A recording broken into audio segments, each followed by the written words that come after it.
Hey kids, do you like wrestling? Well, we like wrestling too. We are Shake Them Ropes here on the Voices of Wrestling Podcasting Network. Myself and Chris Novembrino kind of doing a lazy river of wrestling criticism, going through the news and whatever happened in stateside television wrestling. And also, you know what? Sometimes we just like to watch old stuff and talk about that too. Love for you to give us a listen. If you haven't already, we are Shake Them Ropes here on the Voices of Wrestling Podcasting Network.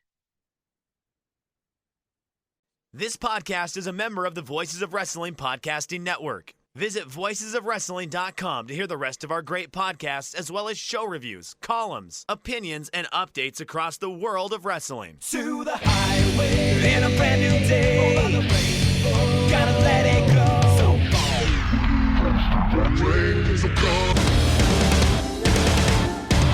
fast to finger down. Stars tonight together. Here everyone is singing.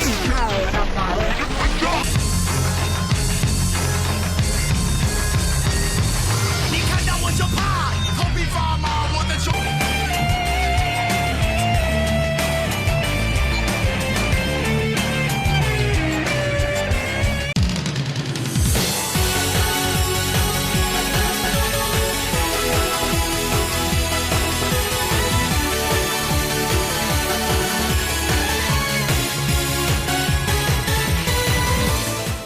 Hey everyone, it is Mike. Before we hop on to this week's episode, just wanted to give everyone a bit of a heads up.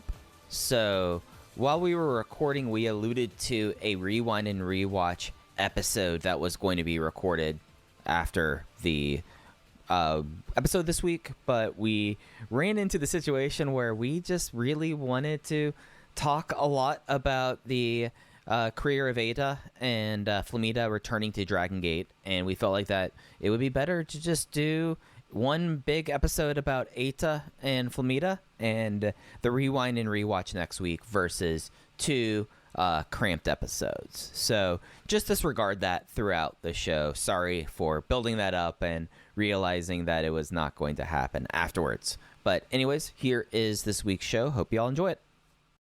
Welcome back to Open the Voice Gate for May 21st, 2024.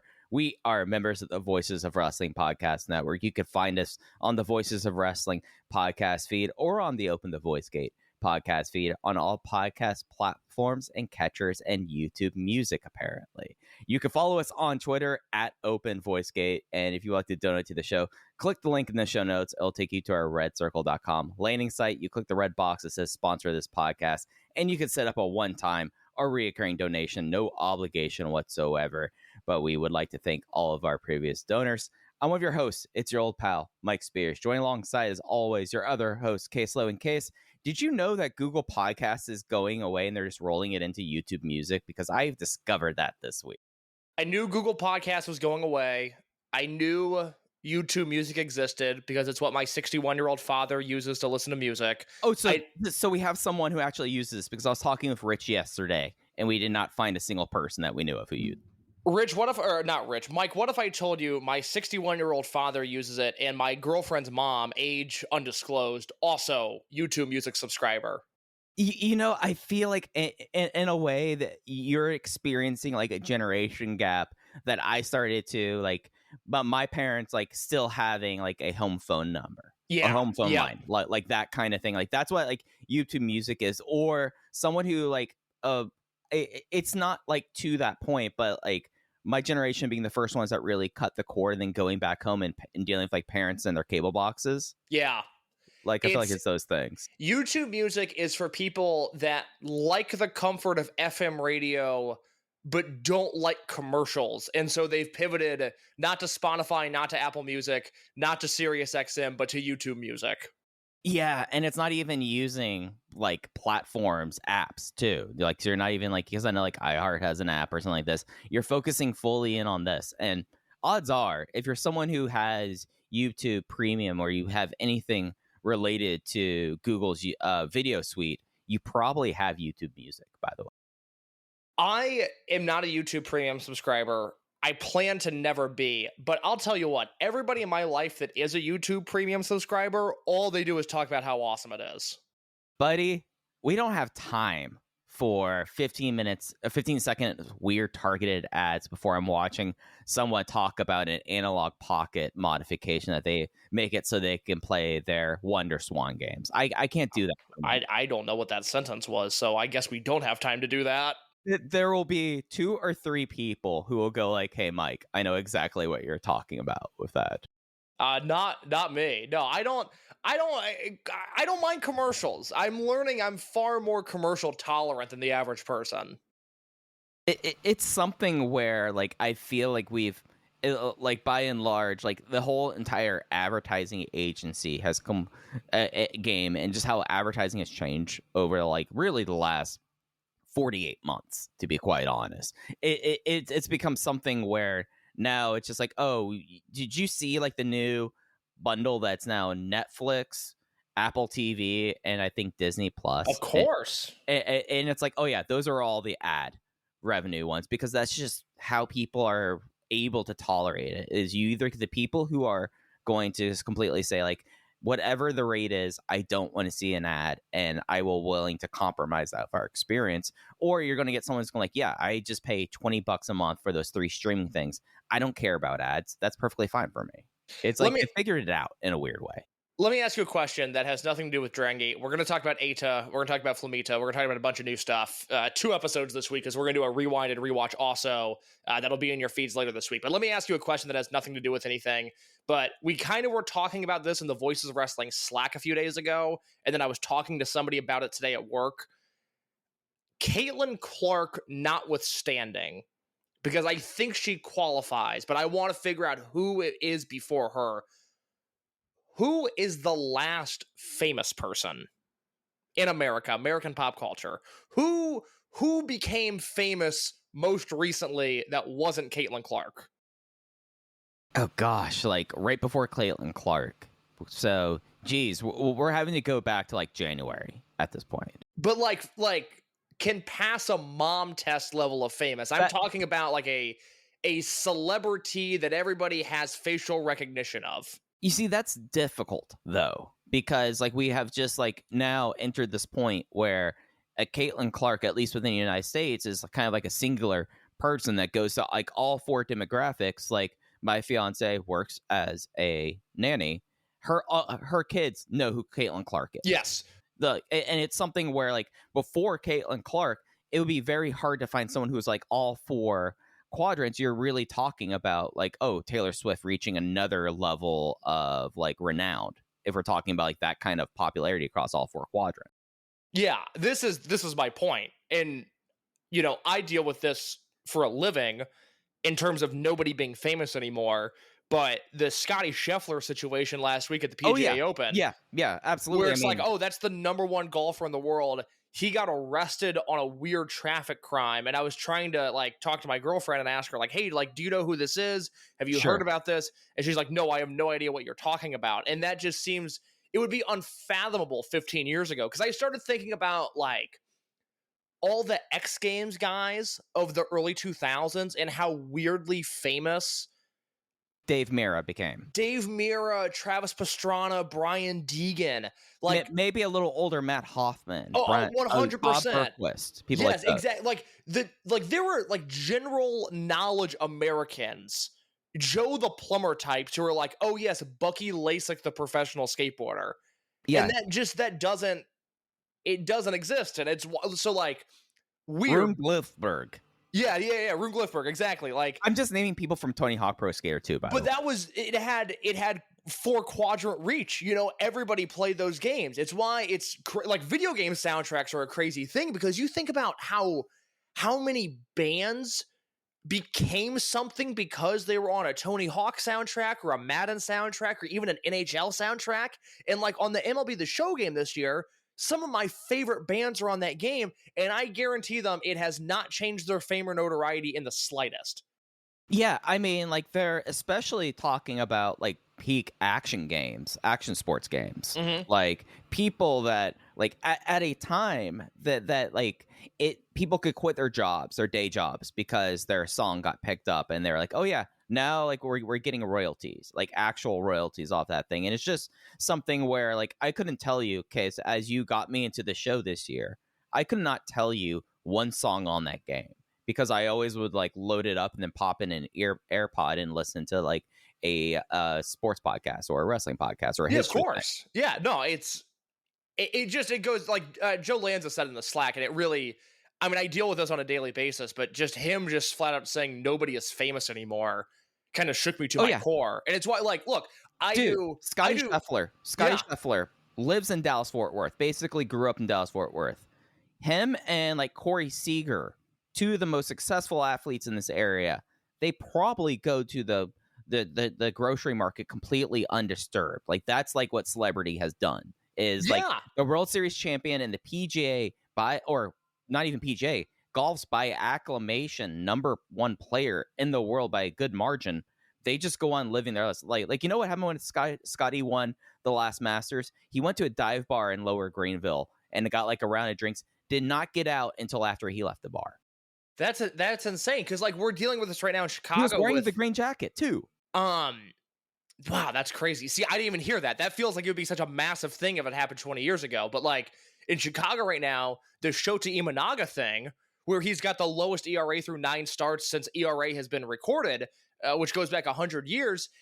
And I'm not even a Cubs fan, and I feel like I'm telling Cubs fans in my life, like, you guys have to care about this. This is, like, a massive thing that's happening, and it's just not, it doesn't seem like it's resonating with the city in the way that it should be.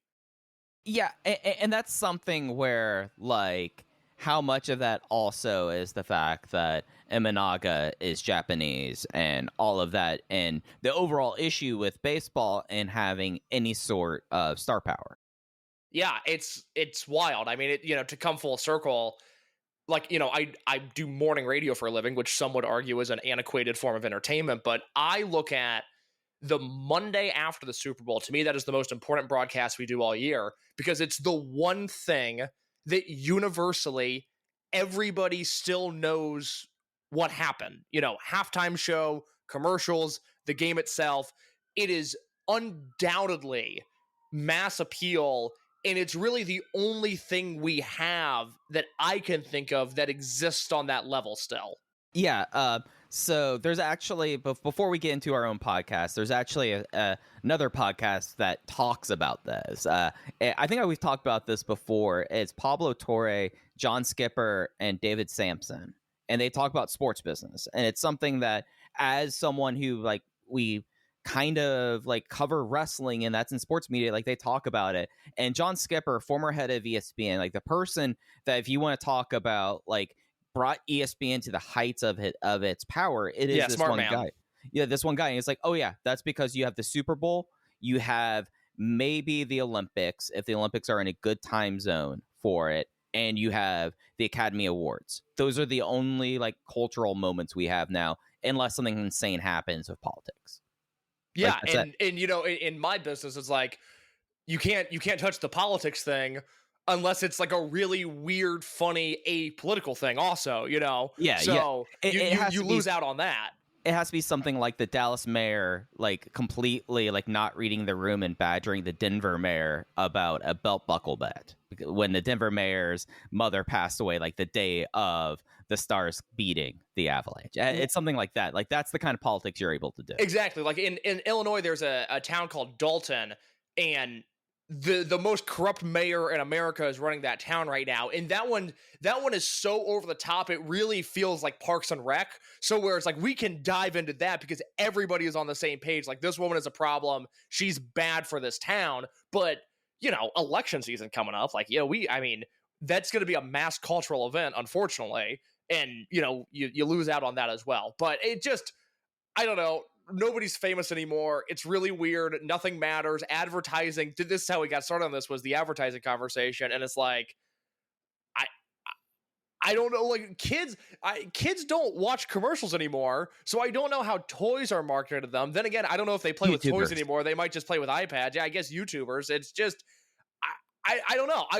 I'm rewatching Entourage right now. I've said this on this show before, but the charm of watching Entourage in 2024 is, like, Oh, that's right. This is what happened when entertainment companies had budgets and when they had to market things. And it feels, I don't want to say like old Hollywood, but it's an older version of Hollywood that doesn't exist now. And it's really fun to play in that universe. Yeah, I mean, vertical integration was a thing, like for better or for worse in the studio system, and Entourage depicts that, and that does not exist anymore. Like, I mean, the whole entire story of Paramount is completely up in the air right now because of those sorts of things, and like Paramount's like a major player in Entourage. Do you think, here's a good question for you, a man of your age with your interests and your hobbies. Is Olivia Rodrigo famous to you?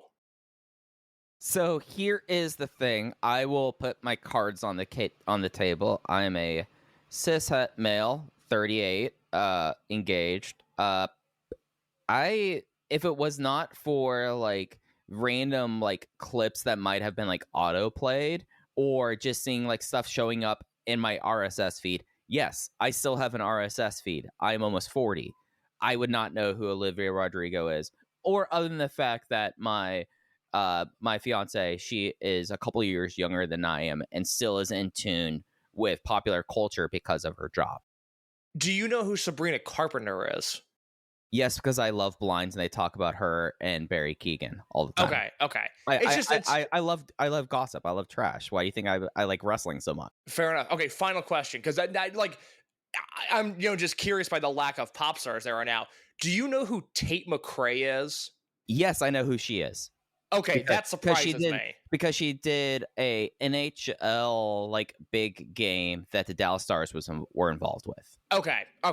She does a lot of hockey stuff. I think she's Canadian. Right. Yeah, no, she is Canadian. But we're talking about something that Tate McRae threads the needle, whereas you name like some other young Canadian singer-songwriter or whatever, I would go completely over. Tate McRae had a #1 hit. Her top song has 1 billion streams on Spotify. Could not tell you what it is. I would say less than 25% of Americans could identify Tate McRae if they saw a photo of her. Oh, I would agree with you. Yeah. Yeah. That's she to me is the ultimate test of like, wow, nobody's famous, because if you look at, every metric there is, it's like, oh my God, she's the next big pop star. It's like, no, she's not. She has no cultural cachet whatsoever. She just happens to be on a lot of things and had a song go viral on TikTok, but she is not famous. She had a #1 hit in America, and she is objectively not famous to me. But is like being #1 on Billboard, and I'm not saying this as like a dig against you or no, it's never mattered less. I can answer the question already. Yeah. It's never mattered less. Well, what is actually #1? Is it the most like seconds consumed on YouTube or the most like threads and stitches on TikTok? Well, they add it all together now. Okay.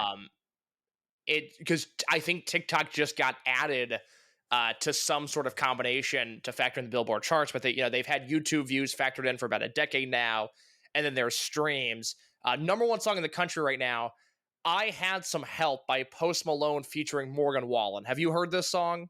Yeah, Posty is a local. Like that's the funny thing we were talking about Scotty Scheffler. Posty like is seen kind of in a way as like a Dallas-Fort Worth folk hero. Like both sides of the Metroplex likes him, and that's very rare. Yeah, I love that man. He's a good dude. Yeah. Morgan Wallen, who will be going up against AEW Collision at the Esports Arena week 5. More like that's the crazy thing is Morgan Wallen. I guess is maybe the I don't know if bell curve's the right word, but like that dude sells some fucking tickets and has a few different hit songs right now, but I don't feel like he penetrates culture in any way. But I don't think he does also, and I think that's more of like a statement about the just absolute shattering of, as we were saying, like cultural consciousness, like who is probably like actually like for like wide sects of America, I would say they know who he is because he was the one who was caught on the ring camera saying a slur. Like that's the thing is like which somehow only helped his popularity. Buddy, for the people who like his music, that was more in line with the thing. They doubled down and said, Right, "That's yeah. my guy." Yeah, like that's the thing about that. Like, did you read the crazy Kid Rock article? Which one? The one on Rolling Stone, the guy that he pulled out a gun on the guy. No, I missed that, which is a shame. I'm used to being up on my Kid Rock news. It is one like the wilder things, but like one of the things that's like it was like an interview done with Kid Rock and then talking to people who like grew up with Kid Rock and music, basically. And it's something where like at the end of it, they're like it is a lot of this his personal beliefs. Yeah, kind of. But what he's really saying and what he's really doing is, yeah, these are his beliefs, but this is also playing into the people that still listen to him and buy his records in a way. So it's just kind of like a never filling cycle. And that's kind of the thing with Morgan Wallen. Like, I mean, the guy like threw a chair off of a building in Nashville and it just keeps on getting bigger and bigger. Yeah. I don't know when we pass this threshold in society, but I can't stop thinking about this. I'm really intrigued by this now, where we have just completely lost. The 4-quadrant thing is a great way of putting that, where we've just completely lost any bit of 4-quadrant status in this country. Yeah, like I don't know, like I am not envious whatsoever for anyone who works like in brand management or like creative like design, and you're trying to like figure out like, okay, how do we do the messaging for like a product or a person or a thing, just because like it's such a diaspora at this point that it's just like, what can you really even say, or like how can you really like appeal to someone? It has to be someone like, just to bring it back full circle, it has to be, you have to have a situation like a Caitlin Clark where it really does like end up being like a cultural moment and a figure that, I mean, the TV ratings aren't going down for her, even though each and every WNBA game, it seems like she's having more of a rookie experience. Well, they're beating her down like she's playing the 80s Pistons in every game. I mean, good Lord. Like, it's like she's at Rucker Park. If these women knew what was good for them, it would be they would be doing the Space Jam scene where Michael Jordan's at bat and the catcher's telling him the pitches ahead of time. That is how they should be treating her, because it would be better for everybody involved. And instead they're like, no, we're actually just gonna beat her up every game. And it's like, why? Well, this is not good for the WNBA. You don't need her hurt. You don't need her struggling. You need her only to succeed. But at the same time, it's kind of cool. In a way. I'm blown away by it. Like, in a way, it's like, if we want to do this as wrestling, like, are we building up the babyface that after she gets beaten down after a season or two, like everyone's gonna be like on tenterhooks waiting for her to go off? No, this is a Goldberg scenario. Okay, Caitlin Clark can't look weak. As soon as she looks human, people are gonna lose interest. That's fair. That's fair. No, she should be 6-0 right now, however many games they played. She should be 6-0. She should be averaging 35 points a game. She should be averaging 8 rebounds, 6 assists. It should be unstoppable. But instead, these women are beating the shit out of her every game, and it's counterproductive for the WNBA. The time that their media rights are the most viable ever. Oh boy, let's talk about somebody famous within the context of Dragongate. Do you want to talk about Eita real quick? Yeah, so I've been trying to find the exact day of this news, but and in a way, Case, it kind of fits that it is one of those things that it's happened. Eita is now officially a contracted member of Pro Wrestling Noah. Yeah, I was really debating on what to do with this within the context of the show, because this is the biggest Dragongate departure there's been since Shingo left in 2018, which was not quite as big as Shima leaving in 2018. But I think, categorically speaking, Mike, we could factor this in as one of the biggest departures within the history of the company, but it didn't really feel like that big of a deal. Right, so actually, it was almost after we were done recording. May 14th, 2024, it was announced that Pro Wrestling Noah has signed Eita to the promotion, to a contract. He has been completely freelance in the way that that people are kind of freelance in this fashion since 2022. And yeah, it is something where in a way, we all saw this coming, and I think also the fact that the way that his last, I mean, essentially, the ever since leaving RED in the company, Eita has been less and less of a factor, and that's like the wild thing is like imagine like the way that Milano left and the way that Milano was kind of beaten up on the way out, and it was just like, all right, there's Milano.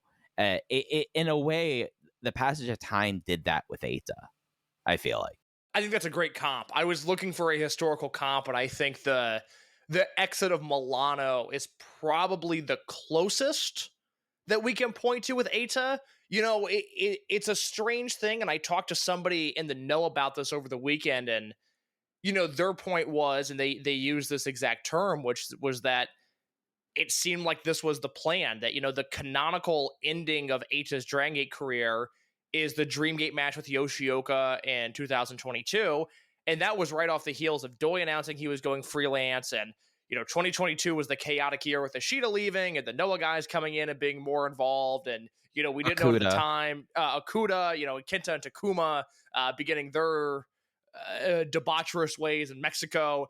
And so it seemed like it would have been a really big hit to Dragongate at the time had Eita left, because after the Yoshioka match, he bowed to all four corners. He shook Yoshioka's hand, and it seemed like, oh man, this is going to be a send-off. And then he just didn't go anywhere. And this is me speculating, but it seems like there was a plan between the two, some sort of agreement to where he would stick around and wind down his time in the company to where it wasn't an Ishida or a Shima or a T-Hawk or whoever, somebody that packed up and left in the middle of the night. Now, did Eita get a big flowery send-off? No, he did not. But it almost would have felt inappropriate. Like if the June Corkin show had a big 10-man Eita send-off tag team match, I think it would have felt out of place. It would have been very awkward. And I guess maybe there's still a possibility of that happening, but it doesn't seem like it. No, it's something where, of course, Eita has been injured for a lot of this year. And with his return, he came back during the Monday Magic shows for Pro Wrestling Noah. His last Dragon Gate appearance was this February. And I just think after all of that, we are essentially talking 4 months after his last appearance. And at a time when his tenure in Dragon Gate essentially was just working those Corkins. So I don't know what you would even do at that point other than, hey, Eita, do you want to come sell some t-shirts, essentially? Yeah, we'd always talk about it. He was, if not the most over guy on all the shows that he worked, he was, we would always use the phrase sickeningly over. And for 2023 and the beginning part of this year, we would try to figure out, we would really read into his booking and go, oh, well, maybe they're going to do something with he and Fuda, or, oh, maybe he'll be in the veterans unit, or he's going to, link up with Dragon Kid again. Maybe it's he and Yamato and Dragon Kid, or it's, just all these bookings that ended up, really being meaningless. And it was just a way to, again, wind down his time at Dragon Gate. And it really... And for us, it was something where it was compartmentalizing. I think I could speak for myself, how sickeningly over he was with, the idea that it was just, he can't just be out here beating Jason Lee in 6 minutes and doing nothing else. Well, yeah, he's not Arakan. Arakan shows up on Cork and Hall shows, and it's like, all right, they're, check it off. We'll see him next month. With Eita, it's like, well, if he shows up in Osaka or Tokyo or Kobe or wherever, we're like, well, clearly this has to be leading to something. I mean, look at this guy. Look at how over he is. And, that just wasn't the case. And it really only complicates what I think is one of the more complicated careers of anybody I can think of. I've analyzed Eita's career for a decade now, going back to 2014, and there's nobody that has left me more befuddled or confused, unsure of myself, unsure of what to make of certain situations. It is just one of the weirdest careers that I can think of within, the wrestling that we watch. Yeah, and it's something where there is always the propensity to try to relate it by comparison. And how do you compare someone who I think has had in a way, one of the most decorated, like, in the record books, careers in Dragon System history. I mean, he literally won everything you could win, with the exception of the revival of Raid Day Parejas, but he already had a Summer Venture Tag League before that. And how do you compartmentalize someone who accomplishes that after having multiple times where it felt like that there were time? I mean, for lack of better words, there were 4 or 5 years where he was one of those more visible wrestlers, and you would notice that he would visibly want to be anywhere else but Dragon Gate.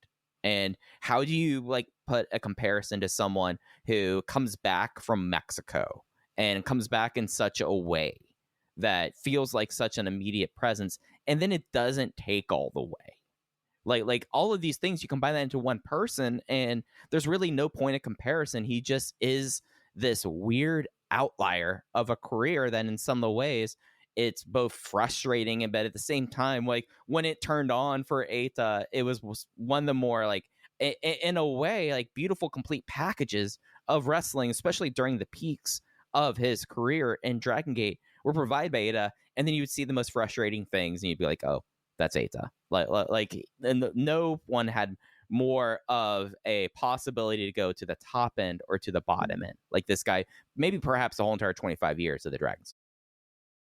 I would say maybe the closest comparison that he has to that is Magnum, where when Magnum was on, it was like, oh, like give him everything, give him the company, give him all the titles, give him whatever. And then when he was off, you were like, why is this guy here? I don't want to watch him right now. Yeah, and it was something like the only pushback I would say about Magnum was there was like a decline, and case I'm like physically like doing like a downward slope with him that like would have some rises after that, but after 1999, like it never felt as big as that, and it went completely down from there. Whereas like for Eita, in a way, we get pulled back in when we think that Eita seems like they're doing something with Yosuke Santa Maria with Eita, or let's look at the match that he had with Yuki Yoshioka Eita. Like there were constantly those things that kept on pulling us back that I just don't think Magnum had the body to do that at the end of his career. The one caveat with Eita that I think is worth mentioning, and we're going to go through his entire Dragon Gate career here. I mean, think of this as almost a compendium to the J Timeline podcast from a decade ago. I don't know how long it'll take, but I really want to dive into the highlights and lowlights of Eita's career here in just a second. The one thing that I think is worth bringing up, because it would come up whenever I talk to somebody who knew Eita on a personal level, and there's a few different people throughout covering Dragon Gate that I've spoken to have had some sort of relationship with Eita, and I feel like at one point or another, some people it was often, sometimes it was just in passing, they would all say, man, his neck is in bad shape. Man, he is just physically, he's not what he once was. And that is, I guess, sort of the asterisk over his entire career is, I don't know when his health really started to deteriorate, but if you ask anybody that knows him, it was absolutely a contributing factor into some of his output. But it was frustrating because, like you said, you'd see the Yoshioka match and you'd go, man, his neck looks fine. This guy looks like he's pretty damn good right now. And then, he'd fall back into his annoying patterns. Yeah, and it was something also that I don't think it's pulling back the curtain in the same way it too far. He is also someone that it very much, like you talk about, the neck and all like this thing. At a certain point, there was a time where it just like I don't necessarily feel like with Shingo Takagi, where Shingo there was a time where there was Shingo, and this is really where the level of where Dragon Gate was at the time, and he noticed it and he tried for years to get himself extricated, and eventually it happened in 2018 after all the ownership changes. For Eita, in a way, you would just like it's less that there was like an extricating thing. It just was like do we know if like in talking with some people, it's like, do we know if Eita actually likes wrestling, or if he actually likes people, or he actually likes Dragon Gate? Like it was just like a weird thing with him. Like he's one of like in a way like Sphinx like I would describe him. I think that's apt.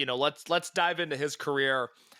He starts showing up in 2011, but for all intents and purposes, really starts to make TV in 2012 as a young boy as Eita Kobayashi. His first thing of notoriety in my mind, and I think something that really followed him throughout his career, was that as a young boy, first and last name, he won the 2012 King of Chop. And that seemed like it's something that he still almost wears as a badge of honor to this day. Yeah, and it was something where up until the King of Chop tournament, which I mean, the peak of Shimaism right there, King of Chop. It is he was not necessarily a blue chipper, but in the same ways, you look at where the dojo was at that time, and especially the years before that, he was someone who showed a level of promise that we weren't necessarily seeing for a couple of years. And winning the King of Chop, where he was able to in 2020, 2012, both get into the King of Gate tournament and also declare his excursion, really at that point, like if we're talking about the Eita career, it starts with that, because everything before then, not that he was not one of those young guys like Fuda Nakamura where he just bounced off the screen, or someone like Takuma Fujiwara who debuts and you're just like, holy crap, what is this thing? He was someone that took a while to get going, and I think winning of King of Chop, giving him and then later T-Hawk that level of backbone, gave them something at a time where Dragongate wasn't necessarily giving to their rookies, and they were kind of a little hesitant about building them up. And the dojo showed that for a while, and Eita was the first one, really, I would consider, even though Tomahawk TT, later known as T-Hawk, became a figure really before Eita did. Eita was the one who kind of a little bit surged out ahead because of that first King of Chop one. Well, yeah, it gave him an accolade, and it gave him some sort of personality, and it's really, whenever I see the name Eita Kobayashi listed, it's the thing that I associate him with, because there's not really, to me, and maybe you have like an under the radar gem that I'm not thinking of, but pre-excursion Eita, there's nothing I hold dear there. There's no match that I really, even, he leaves for excursion. He goes to Mexico in May and June of 2012. He comes back in November to do Gate of Destiny. He has a Brave Gate match with Dragon Kid, and the match is not bad, but we don't think about that as being anything special, and that is still Eita, that's one name Eita, but pre-millennials Eita, sort of the stopgap in between Kobayashi and then the Eita that we would come to know and love. But yeah, he was just a young boy that existed who happened to chop really hard, and that sent him off to Mexico with some momentum. Yeah, and it was something that also, as he goes to Mexico, in the same way, it gave them at a time in Dragon Gate USA where, after, like, one of the things that I don't feel like we talked about enough about during Rerun and Watch is how Akira Tozawa, when he came on excursion and DG USA, that became kind of the card. It's like, hey, we're kind of the home of Tozawa, even though PWG really was the home of Tozawa. With Eita, this gave him the thing that when he would later go up to DG USA, when there was not necessarily like this underswell for Eita and then later T-Hawk, being King of Chop and be like, hey, listen for this kid's chops. And it became a thing, at least at the time, for maybe someone who wasn't necessarily in the day in, day out of Dragon Gate Japan. You had the fact that you're like, oh, this kid he won a tournament all about chopping, so he has to be interesting. I want to see his chop. Mike, I feel like you are a little bit more qualified to talk about this than I am. Eita's time in Mexico, what can you say about it? I mean, in a word, transformative. Mm-hmm. In a way, like the person that I just brought him up, and that was not intentional to talk about right there, as how going to the United States, working for PWG was uniquely transformative and empowering for Akira Tozawa. And that, like, you look at where he was and you could see it and how he wrestled and how he acted and carried himself, like, that was a transformative time that would later foreshadow his eventual departure. Eita in Mexico, and particularly in DTU, at a time where he was I don't know if it was purely based in Nakapon, but he was around like the familiar haunts. It was at a time where, I mean, we have to go back to 2012 case, a dozen years ago. Ultimo was still doing stuff in Mexico, and there was a belief that Ultimo and Dragongate stuff shall never meet in a way. But he was finding a place in Mexico and found himself particularly in Paris del Mal, and being able to attach himself in that group at a time where it was, I mean, sadly, like the last year of Paraguayo Jr.'s career, but he discovered his idol and got to work with Paraguayo Jr. And I think really when you're talking about like the influences and the transformations, you have to talk about his time with PDM.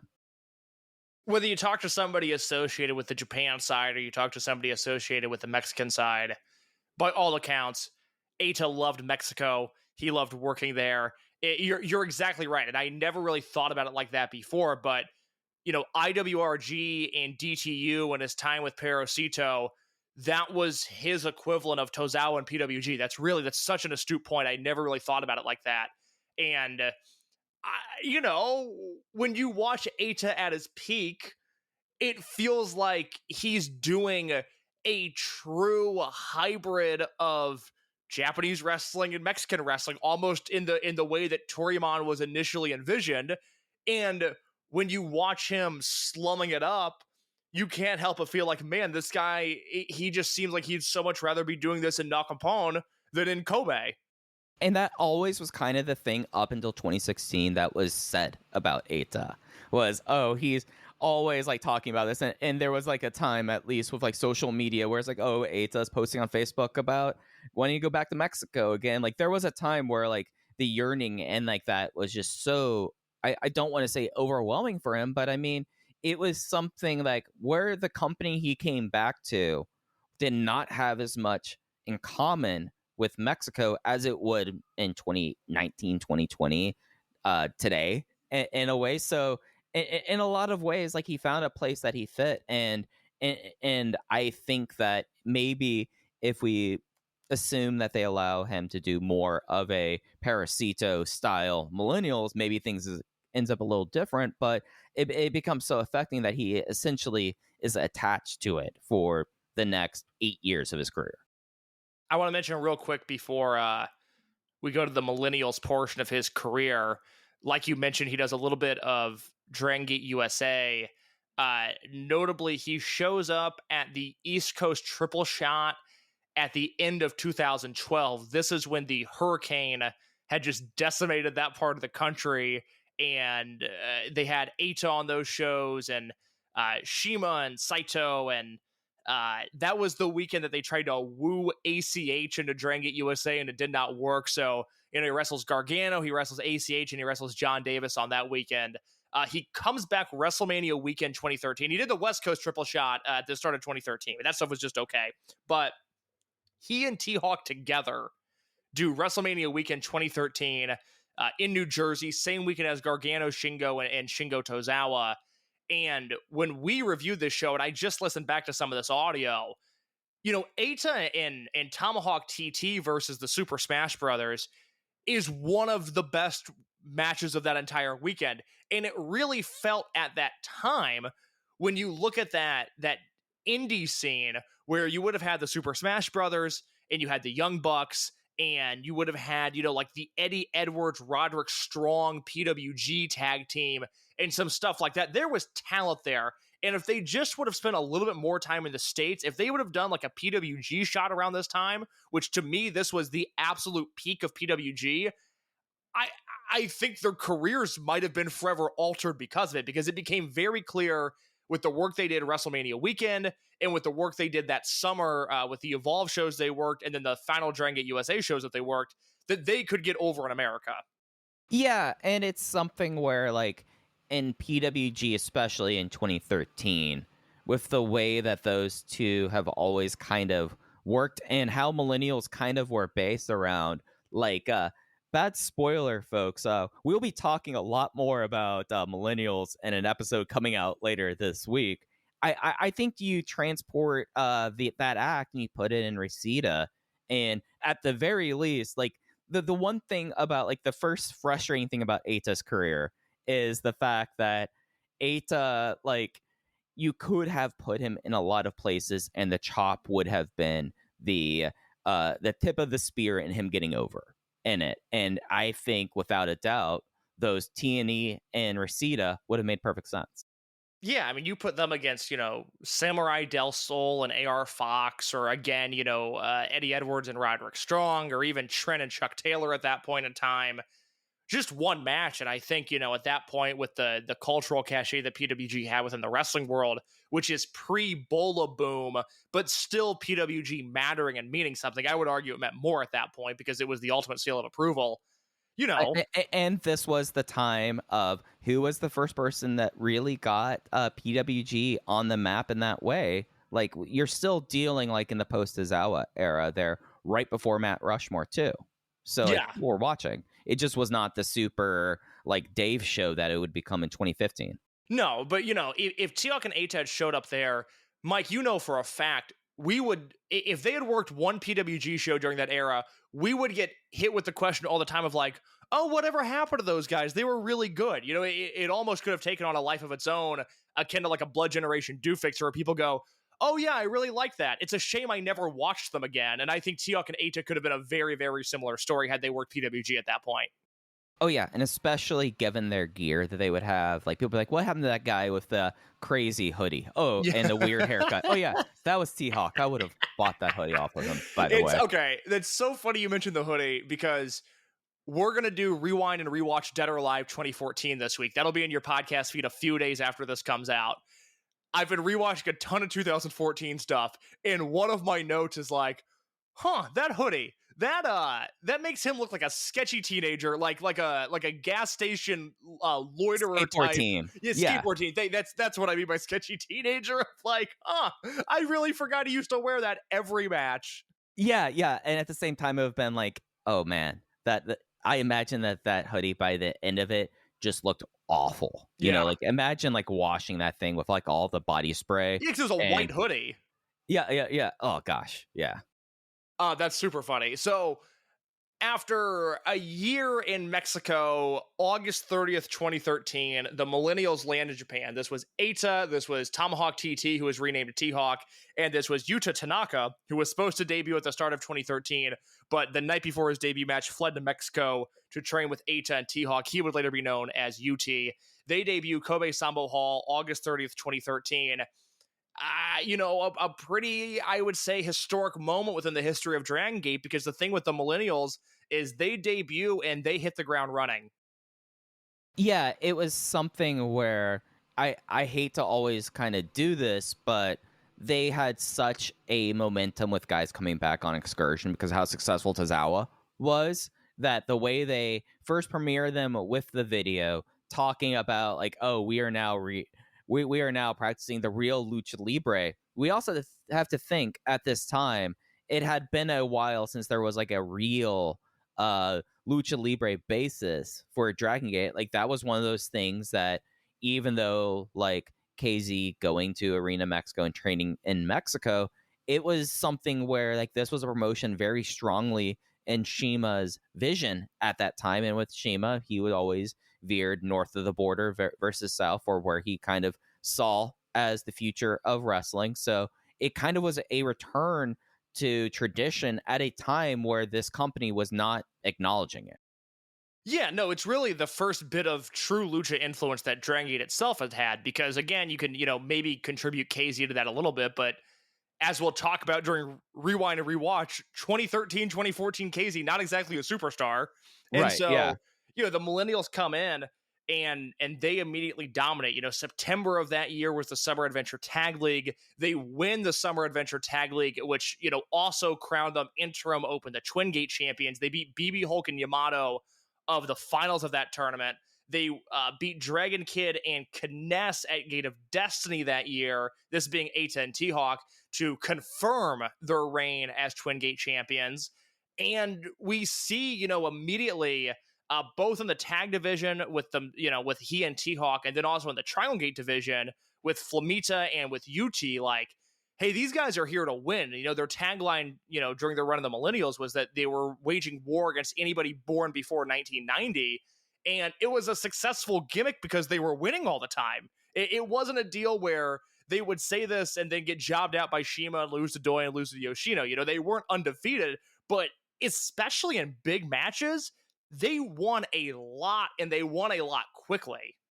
And I think it also was something where, like, we talked about his accolade being King of Chop. You had T-Hawk, who was already, I don't know if it was a one-time or he already won a Summer Adventure Tag League before he went on Excursion.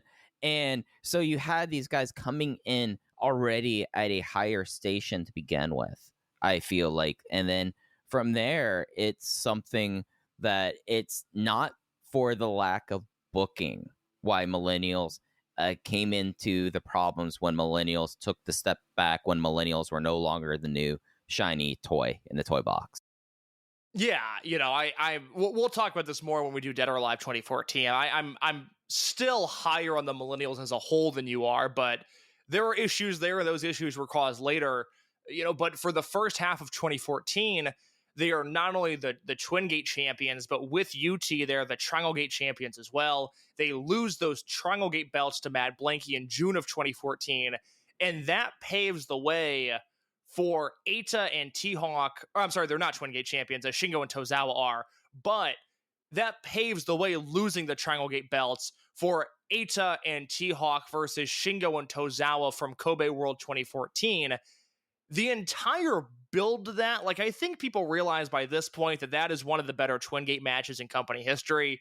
But if you've never gone through, and a lot of this 2014 stuff, unfortunately, is very hard to find, but anything May, June, or July of 2014 that is Millennials versus Monster Express, you have to watch, because the bulk of the story is built around Eita developing this numero uno submission and him repeatedly tapping out Akira Tozawa with it. And that obviously plays into the finish of the Kobe World match, where Eita and T-Hawk eventually win the titles, and just, 4 3/4 star mammoth of a tag. But this is when it really felt like, and if you're watching in real time, like in 2014, like I was, and like you were, Mike, I remember at the time thinking, like, oh my God, these guys are both going to be superstars. This tag team is working so well. This is going to be like Doi and Yoshino, where they both just move upwards instantly as soon as this tag team is over. Yeah, and it was something where I think also credit has to be to, you had such a very well-defined and popular unit landscape at that point, where you had your super faces in Monster Express. You had your various carnations of Team Veteran, which felt like a way of keeping people like Shima present, but not necessarily dominant. And then you had Mad Blanky. And I think when you have like all of those kind of pieces, I think that helps out. I think Millennials ends up better because of that, because you get the ability for Millennials to really be able to play off of their mission in comparison to everyone else. And it's kind of makes them into really the most prominent tweener unit in Dragon System history. I would certainly agree with that. And, they're off to the races. Once they win those Twin Gate belts, they enter a really special run in the history of the promotion. And when we talk about the peak of Eita's career, this has to be in the conversation, because you go from the Kobe World Tag to T-Hawk and Eita versus Dragon Kid and Mochi for the Twin Gate belts at Dangerous Gate 2014. I've talked about this match a bunch. It's super underrated. From there, you go into Summer Adventure Tag League 2014, where they have a block match against Kagetora and Susumu. That's great. They have the Cork and Hall, T-Hawk and Eita versus Osaka 06, Shima and Gamma match, which is historically great. And then they go to the finals in Osaka number 2, where it's Susumu and Kagetora again versus T-Hawk and Eita. They make the finals of the Summer Adventure Tag League 2 years in a row. That match, a lot of people gave 5 stars to. I'm not quite as high on it, but the Summer Adventure Tag League versus Kagetora and Susumu, which is then followed by a Twin Gate match with those two teams in Hakata Star Lanes, which is then followed by the Gate of Destiny rematch with Osaka 06, where they finally lose the titles. And then 4 days after that is the unit dissolution versus deportation match where the Millennials in Team Veteran Shima, Don Fuji, Gamma, and Super Shisa, which is one of my favorite unit disbands matches of all time. That 5-month run there is it's a great T-Hawk run. It gave me a ton of hope in T-Hawk at the time, but you look at the body of work Eita just did there, and it's utterly insane. Yeah, and it's the thing that gave them so much leash and Antios, essentially. Yeah, absolutely. Because, it's like Dragongate was poking them with a stick going like, hey, go back to 2014, do the thing you did. Right, yeah, but where the company was able to emulate that and were always able to poke Doyoshi to get them going for another 6 months, or bring back, what was I about to think? Nesca. Oh, Nesca was the one where I was like, hey, remember Kness? Like, you used to be a great tag team wrestler. Like, they were able to do that. And I think that when you have Team Veteran at that point, and especially the fact that this was the final incarnation of Team Veteran, like, even though there's Torimon generation and this currently unnamed as of May 21st, 2024, Yamato-led veteran unit, the fact that they accomplished that goal only meant things were going to go downhill from there. Yeah. So I forgot about this. So they lose the Twin Gate belts to Osaka 06 at Gate of Destiny. They win them back at Cork and Hall in December, and then they lose them to Yama Kong at Final Gate. Eita gets hurt in the early part of 2015, so he's not around much in the spring, but he is healthy for Kobe World. And in the same way that the prior year, the Twin Gate match with Shingo and Tozawa versus Tiyaka and Eita, I think is an all-time great Twin Gate match, Tozawa versus Eita World 2015 might be the best Brave Gate match in world history. Yeah, and it's really where over, I would say, the 24 months of their return up, actually, I'll extend that out. Let's say from August 2013 into fall of 2016, so that basically 3-year period goes. Was there anyone who had as good chemistry with Eita as Akira Tozawa had? Because you look at the tag team matches with him and Shingo, we talk about that incredible Bravegate match at Kobe World that year, and then you run it back in 2016. It's someone that I think that really, in a lot of ways, the chemistry that everyone really wanted from Dragon Kid was not there, but it was there for him and Akira Tozawa. The only other argument is Susumu, but I would take the Tozawa chemistry over the Susumu chemistry. Yeah, I think the Susumu chemistry, like, you kind of have to put Susumu off to the side. Like, unfair to him, it's like, Susumu, you are that good with basically everyone who is young. Like, you are the outlier. We can't consider you here because of course you do. Like, Tozawa is like the actual answer, I feel like. Well, Tozawa got Numero Uno to a level that it's still feared to this day. It's going to get a reaction, and it did get a reaction up until the end of his run in Dragon Gate. And I say this not to pick on, Yamato or Hulk or Doi, but if they build the initial Numero Uno story around them and not Tozawa, I don't know if that move has the same impact that it does. But I just remember in 2014, the way they would milk that and the emotion Tozawa would show, the frustration he would have when he lost, and the glee that Eita would take in those victories. Again, it gave him a strong finisher, a strong submission finisher for a decade. Yeah, and it's something that the finisher, I mean, it's being used by other companies now. It got that over in 2014. I mean, Azumi uses it now to this day in Stardom. Eita and Tozawa got that over. And they call it El Numero Uno still. Oh, good. Another Joshi company taken from Dragon Gate. What else is new? In August of 2015, the Millennials disband. They lose a 3-way disbands match with Matt Blanky and the Jimmies. Again, unfortunately, that match is kind of lost to the void. I don't know how many people have seen it, but it is incredible. And then this is where I would say for the first time in Eita's career, we see a period of lost here. You know, Mike, do you remember off the top of your head who he teamed with in the 2015 Summer Adventure Tag League? Was it Kotoka? It was. They finished with 0 points because Kotoka turned on him at the end of the tournament and joined Berserk. Yeah, because Millennials end, and there was just like this overwhelming thing of like, okay, T-Hawks already kind of moved on. What's happening with Eita and Kotoka? We thought they were going to go heal Army, and this was when Kotoka and UT started getting into it with hair clippers. Yeah.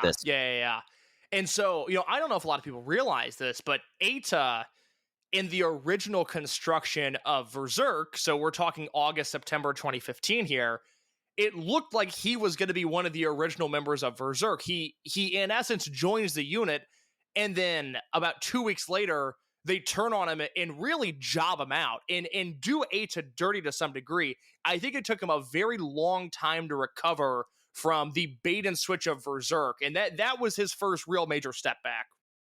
Yeah, and it was a position where you look at the construction of Berserk, and you have, and really the change is that the big swerve was that instead of the heel army being like Eita and Yamadoi, and then other pieces of Mad Blanky, maybe Kotoka, Shingo Takagi becomes the presence and pretty much just sends everyone out there and just wipes his hands clean of the kids. That really kind of was like the end of Millennials was a whole lot of fuck them kids. Basically. Yeah, very, very much so. It was, you know, we're gonna fish out of water, you know, see if you can survive, find your way back into the glory land, and some of them did and some of them didn't.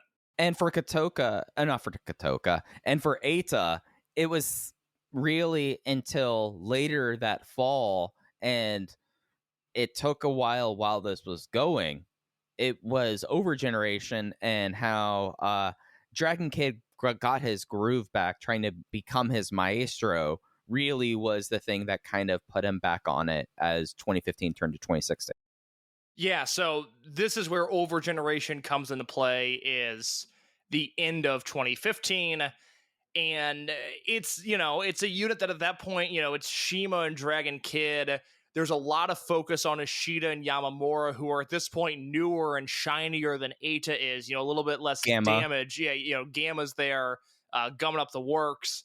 I mean, the big thing about this was how entranced Shima was by El Lindeman's cape. That's right, because Lindemann joined shortly after, and you know, I was thinking about this because Eita's one of the last guys that I didn't watch debut. You know, Eita, Shimizu, and UT, I would have started following Dragongate just after Shimizu and UT had debuted. Eita was just a little bit before that.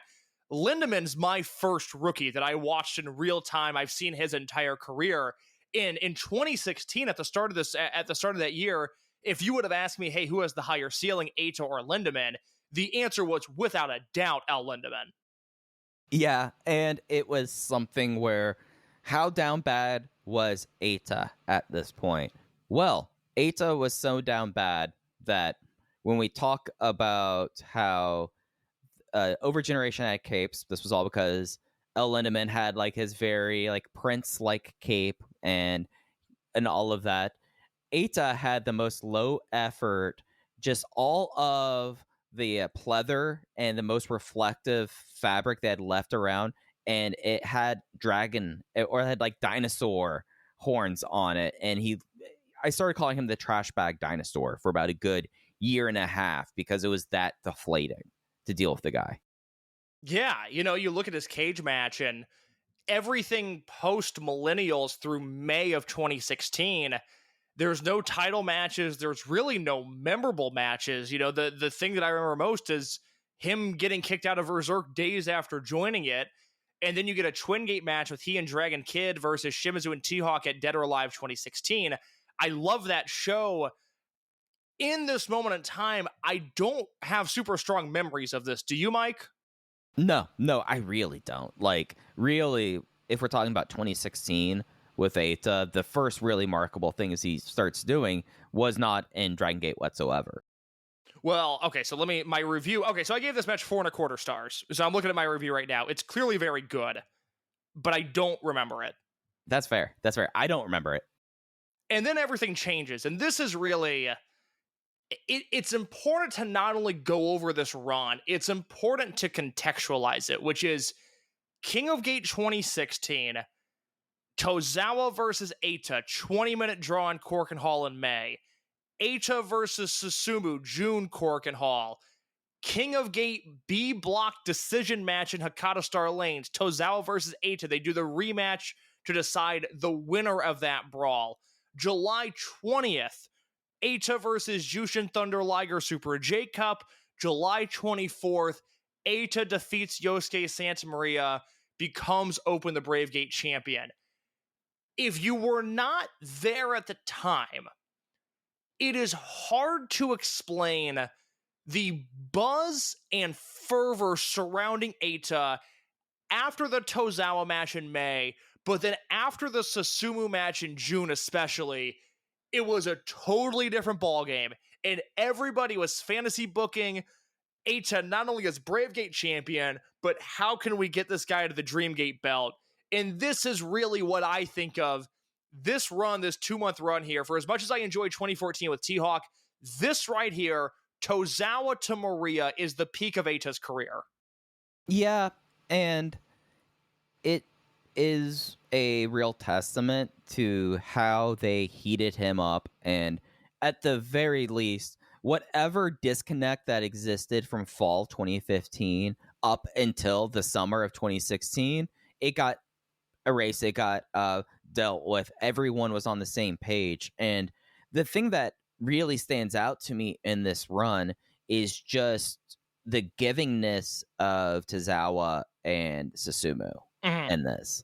And Tozawa and Eita, this kind of, I felt like that the decider kind of was a cap on their little feud that they had against each other, I would say, in a way. Yeah.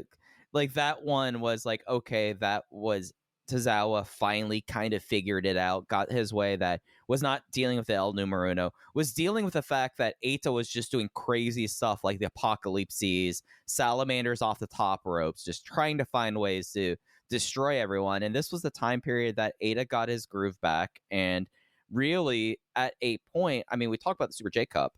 I was trying to find a way to rationalize Eita going into the finals of the Super J Cup that year, because it felt like, in a way, it was like, oh, Dragongate's heating up Eita.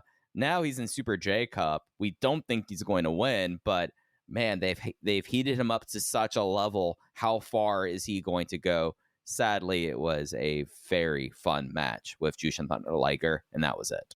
So the thing to note here is, and I don't remember how much of this was storyline and how much of this was just everybody watching and picking up on this, but this is when Eita starts dipping into the Yave bag, and he's, 2014 Eita's a great wrestler, but 2014 Eita is kind of just your traditional Japanese junior heavyweight. 2016 Eita, we're seeing him do submissions he's never done before. There's transitions that are new. His whole offense looks a little bit different. And it comes through in the Tozawa match, but especially in the Susumu match is where it's like, oh my God, Dragon Gate has a Yave guy. We haven't had a Yave guy in forever. It's a little bit like just the millennials going to Mexico to begin with. I would argue the millennials, when they existed, didn't do a whole lot of things that screamed a lucha to me outside of Flamita and, of course, Rocky Lobo. It's 2016 Eita that really fulfills the prophecy, would you say? Yeah, it is the point where, and the wild thing about this is, so his idol and the person that he aspired to be was Perito, and instead he's kind of like pulling more from, I don't want to say like Hamada style, but it was something there where Eita turning heel again never really felt like it was needed to happen. It felt like, okay, this guy is already on the run, and he's going to, maybe after over generation, they're going to give him his own unit again, and maybe it's not a babyface millennials, but he can lead again. You still had Flamita around. It really felt like, oh, this is your babyface star at a time where in 2016, 2017, with how the rookies were coming along there, it's like, okay, now someone from this generation is making that step forward, because I was not coming from T-Hawk. El Lindemann was still like very much a rookie, and they booked him as such up until his heel turn. Eita was the one where you could put your marker on and go like, let's see how far this horse can get us. It's also really important to note, and this is something you can only really analyze with hindsight, but 2016 Dragon Gate, at least in the decade that I've been around now, more eyeballs were on Dragon Gate then than ever before. This is pre-network. It was free to view. It's hard to explain if you weren't there, just the amount of Japanese wrestling that was being consumed by the bubble that we exist in. You know, New Japan, Dragon Gate, Noah, and every micro indie you could think of. It was, it was an arms race for footage at the time. So more people were watching Dragon Gate. And also, and this is really important to note, the 2016 J Cup now was looked at as a failure. When that tournament was announced and that Korakuen Hall show happened, there was real legitimate excitement for it, because it had been, at that point, 7 years since the last J Cup. The last one they did was in 2009. This was before they had branded the J Cup into doing the British thing and the American thing, and it was still, there were only a handful of J Cups that had ever existed. A lot of people watched that Korakuen Hall show, and unfortunately for the sake of the J Cup in New Japan, a lot of people watched the second show from Ariake Coliseum. That tournament is thought of poorly because the second show sucked so bad, but a lot of people had eyeballs on the Korakuen Hall show with Eita versus Liger, and I think if you ask a majority of people, that's probably their favorite Eita match. Yeah, and I would say out of the tournament, and I haven't rewatched the Super J Cup 6th stage anytime recently. I watched it a few years ago when I did the WH Park Thunderstruck podcast that he was doing for Liger, and it's as good as you remember, if not better. Okay, so Eita had the best match of the tournament. Yes. That year. Very much so. And that was one of the shorter matches of the entire thing. It was under 10 minutes. It was a complete sprint. The only person who had a shorter match was Kaiji Tomato. And that match is... Here's the thing. This Korakuen show is good. It's Liger and Eita. Kushida versus Ishimori was the main event. And Ishimori was still a Noah guy at this point. So it was the New Japan ace against the Noah ace. And that match was good. And that match felt really big. Kano versus Gherkin Mask was awesome. Matt Sydal versus Kaiji Tomato was really good. And Will Ospreay versus Teton was really good. Again, that Korakuen show is great. It's the Ariake Coliseum show that falls off a cliff because they did gimmick booking with Taichi. Sydal versus Ospreay was very good, but it wasn't as good as the Rev Pro matches. The best thing on that show is the Young Bucks versus Motor City Machine Guns. But, that show from a box office standpoint was a bomb. And the best thing you could say about the second night was that it was forgettable. The problem is that if you actually remember it. Yeah, I mean, wild in retrospect that somehow Ricochet never threaded the needle to be in a Super J Cup. Oh, man. Everybody rewind and rewatch. I've got some Ricochet takes that guy. Boy, man, howdy. It's a shame he retired, Mike. What a bummer. 2014 with Ricochet. It's a great time. It's unbelievable. So, again, you have this little pocket here, May through July, where there's the two Tozawa matches, the Susumu match, the Liger match, and the Maria match. And the Maria match at World is great also. And that's where Eita gets the Brave Gate belt. Finally, Summer Adventure Tag League 2016. This is when they really lean into the Dragon Kid and Eita relationship. They win Summer Adventure Tag League. They arguably kill Summer Adventure Tag League because I don't know. I don't have any good memories of those guys teaming together. Yeah, and this was when Summer Adventure Tag League completely cut off Yamato at the knees when he was getting his ace run too. Yes. So you had this tag team where my cards are already on the table. I think Dragon Kid and Eita was a waste of time. Like, I don't think it was very good. The chemistry was there, even up until Eita and the mask match that would happen years later.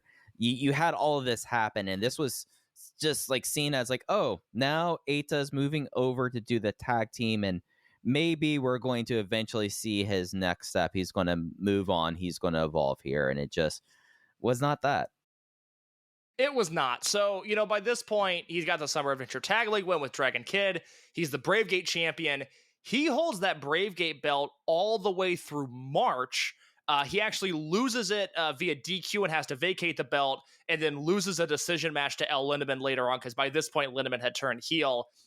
I would say the Eita being a disappointment, it really begins not in 2015. He just fell into a lull at that point, but the disappointment of Eita began with this Bravegate run, because you're coming off again what I think is the peak of his career with the summer of 2016. And from there, you go into a Brother Yashi defense, which isn't any good. You go into a Flamita defense, which I remember being good, but I wanted it to be better. There's the Bravegate title versus Cape match with El Lindemann, which again, memorable match because of the stipulation, not a great match itself. And then he starts the year in 2017 ends the year with Kagetora, which again, not a great match. And then 2017, the no contest against heel Lindemann in March. And then Lindemann defeats him for the title officially again in March of 2017. And I felt like any of the goodwill that Eita had built up in the summer by the end of his Bravegate run was gone. Yeah, and in retrospect, I don't know how much of that do I attribute to Eita's work in those matches. I mean, a Yashi Bravegate match is a tough thing for anyone. And, he was brutal in the Twin Gate matches as well. This was when Yashi came back and he got a real push in 2016. Yeah. And with Berserk at that time, really kind of merging into the second or third iteration of it. You've already lost Yamato. Doi still has about a year left before he's out of it as well. And Eita at this time really just walking wounded as a member of Overgeneration.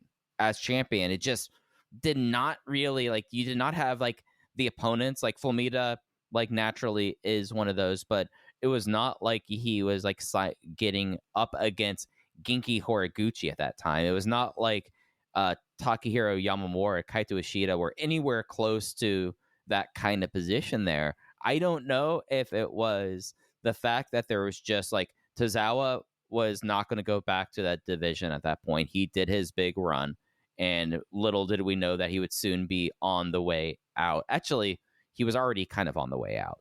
But we knew by basically September that he was gone.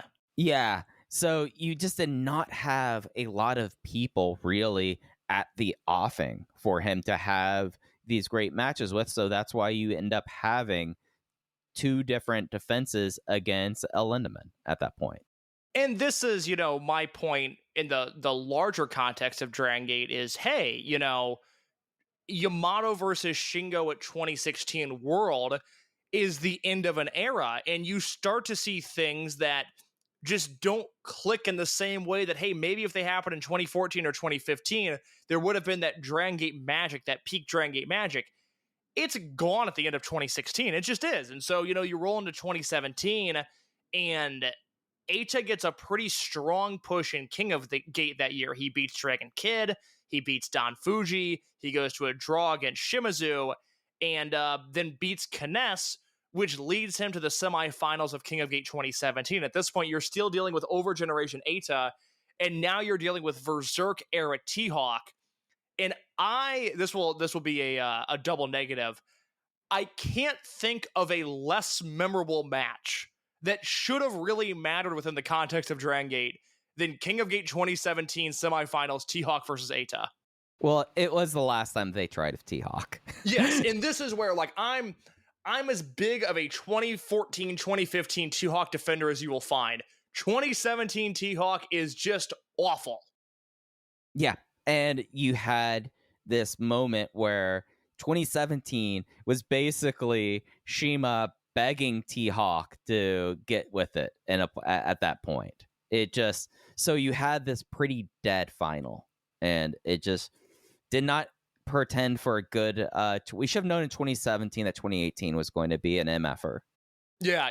The other thing at this point is this is when Yamamura really finds his groove. So now, you know, Eita, I think, had survived a little bit of the competition from Lindemann, but 2017 Takahiro Yamamura, I would argue he really steals Eita's thunder because he kind of starts doing Eita better than Eita did himself.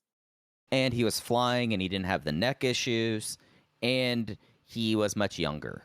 Yes. And I think that really the way that they got Eita to Berserk was a lot of damage to Eita. Like, if we're talking about what really set Eita on the path, basically that stretch from the vacation of the Brave Gate up until, I mean, maybe Antios, it was just felt like step back after step back at a point, and to the point where they tried to jostle the stick, and I know I'm getting a little ahead of myself, and reunite TNE.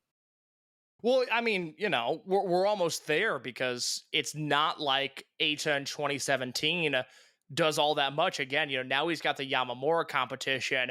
Overgeneration by this point is a cold act because you don't have a lot of great stuff, you know, coming from Eita, and Gamma now is gumming up the works, and Tamanaga's there and he's not adding anything. So overgeneration feels cold. You know, the weird historical anecdote that I do want to mention here is that Eita has Ricochet's last singles match of his Dragongate career. They wrestled a singles match at Gate of Destiny 2017, which was very enjoyable, but it was a one-off.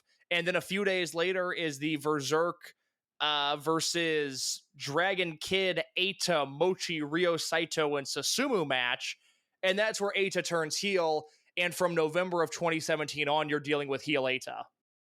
Yeah, and even if we want to talk about where he was at the end of 2017 as a heel and where he kind of positioned himself into Berserk at this time, they just kicked out Naruki Doi. Naruki Doi turns and then has that Naruki Doi turned in 2016 at the end of 2016. And yes. So you're looking at your top line. They had basically a year without a real strong number two. And I think that with you had Yashi kind of join in there, T-Hawk, they tried to promote T-Hawk and it just did not really go from there. And by adding point by point, you lost Katoka, you kick out Naruki Doi, you essentially get to this point where it's Shingo holding up the line and Shingo holding up this unit, and there's just the backing there. Like, it took until RED until the heel unit kind of got back into a natural order, because neither T-Hawk nor Eita nor really a Lindemann were anywhere close to being a number two in a heel unit when you have someone like Shingo Takagi. You know what's crazy is that, you know, like I talked about Valletta when he came over this year, and how in January and February I felt like Dragongate did everything right, and I just wasn't sure it was going to make a difference. There's nothing memorable about Berserk and Antios era T-Hawk and Eita, which is crazy, because if you look at the December Hokkaido triple shot, Mike, tell me they did not try to set them up for success. They do an early Christmas tag team tournament. First round, T-Hawk and Eita beat Ben and Yoshino. Second round, they beat Shimizu and Doi. Finals, they beat Hulk and KZ, and it didn't mean shit. Yeah, it just was at a point where having T-Hawk around Eita was not going to make things better. No. And even though they did that in that triple shot, the other thing about that triple shot was it was one of the reasons why they always made sure it was enough dates as possible is T-Hawk's from Hokkaido, and it still could not get them over that hump. It just was insane. It was something like power of retrospect, reuniting TNE and doing it in that format as a heel team was the wrong move, undoubtedly. But also, what could you have done with T-Hawk after Kobe World 2017? Exactly. So, you know, they win the Twin Gate belts at Final Gate 2017. It was against Shima and Susumu. This was the end of the long Shima Dragon Kid Twin Gate run. Right, Dragon Kid got hurt. So You don't even get the Eita Dragon Kid tie-in, which also would have been T-Hawk and Eita beating CK1. You lose all of that luster, and instead it's Shima and Susumu, which matters, but not as much as CK1 would have. And then you limp into 2018, and these guys are Twin Gate champions, but nothing they do really matters. I'm looking here to see what they would have done at Champion Gate. Well, it was full on Antios at that point. Exactly. And oh, yeah, I mean, Champion Gate in Osaka night 2. T-Hawk and Eita defending against Genki and Susumu. So original natural vibes that might have not even, I don't think they were vibes at that point. No, they weren't. I mean, there's nothing there. Something I thought about with Eita this week, because I spent a lot of time just thinking about his career and just all the weirdness of it. Something that didn't help. I don't know if anything could have saved late era Berserk and Antios, but something that objectively did not help is that he, for whatever reason, never developed any chemistry with Shingo when they were in the same unit. You think of it like, that's so weird that there's no memorable Shingo and Eita tag team match or like a trios match with those guys being involved. It's just odd. Like, they never had chemistry together. And it was something at that point with Berserk turning into Antios, essentially Shingo stepping aside and saying, all right, kids, this is your unit. I will be in the background. You just weren't able to overwhelm that shadow. Like, he loomed so much over everything at a time where really, I mean, like playing the cards on the table, I think Shingo Takagi, especially by Champion Gate, given the schedule of events that happened in 2018, especially early 2018, that was a time where it really could have used Shingo and Eita to even have like a little bit of repartee. Like, that was the thing, is like, at least cut the promos together. Like, you would think that those two would actually be able to do promos well together, and it just didn't really work. That was a big realization for me this weekend, was just, these guys, they never developed any sort of chemistry. And I think it hurt both of them around this time period. So yeah, I think we like look back at it, and how different would it have been if instead of having Shingo in the background, we just completely rip the time vortex and it's a heel Tozawa. I think that heel Eita as a leader with Tozawa as the veteran hand in Antios completely changes the real order of events there. But then again, we're already talking about Tozawa being in Dragongate 2 years after he left. Would have been nice. Would have been nice. So Eita and T-Hawk obviously lose Dead or Alive 2018. T-Hawk leaves the company the next day. And this begins Eita's role as the leader of Antios, a no T-Hawk, Pac yet to show up, Shingo taking a back seat and working Champions Carnival and Big Japan and PWG. This is a dark era of Dragon Gate. So actually, after Dead or Alive, Shingo took control but handed it over when he announced his departure. Okay, all right. That admittedly a storyline lost to time. Yeah, no, Shingo doing that because like Shingo, because for the Kobe World 2018 main event, it was all based on the idea that there was this big power change, and Yoshino was named to the board and not Shingo Takagi, and Shingo Takagi was naming himself president if he won the belt, and then he like 2 weeks later said, "Yeah, I'm out of here." In October. God, I completely forgot about that. You're right. I would say. Eita had a lot of bad luck. Tozawa leaving when he did, being saddled with T-Hawk again when they were. One of the great blessings of Eita's career is that Pac came back in October of 2018. And by this point, we're in the thick of Dragon Kid versus Eita as a singles feud. I've said a bunch of times, I just don't think they have very good chemistry together. And so I wasn't into any of their matches, even if I thought the beats were playing out as they should have. They had some good multi-mans. The Overgeneration Disbands match is very good, but their singles matches just weren't doing it for me. And so you get RED forming in September of that year. Kazuma Sakamoto joins up. And then in October, Pac comes back. And it really seems to take all the pressure off of Eita, because now in Tokyo and on the big shows, you've got Pac as your Dreamgate champion. He's the one in command.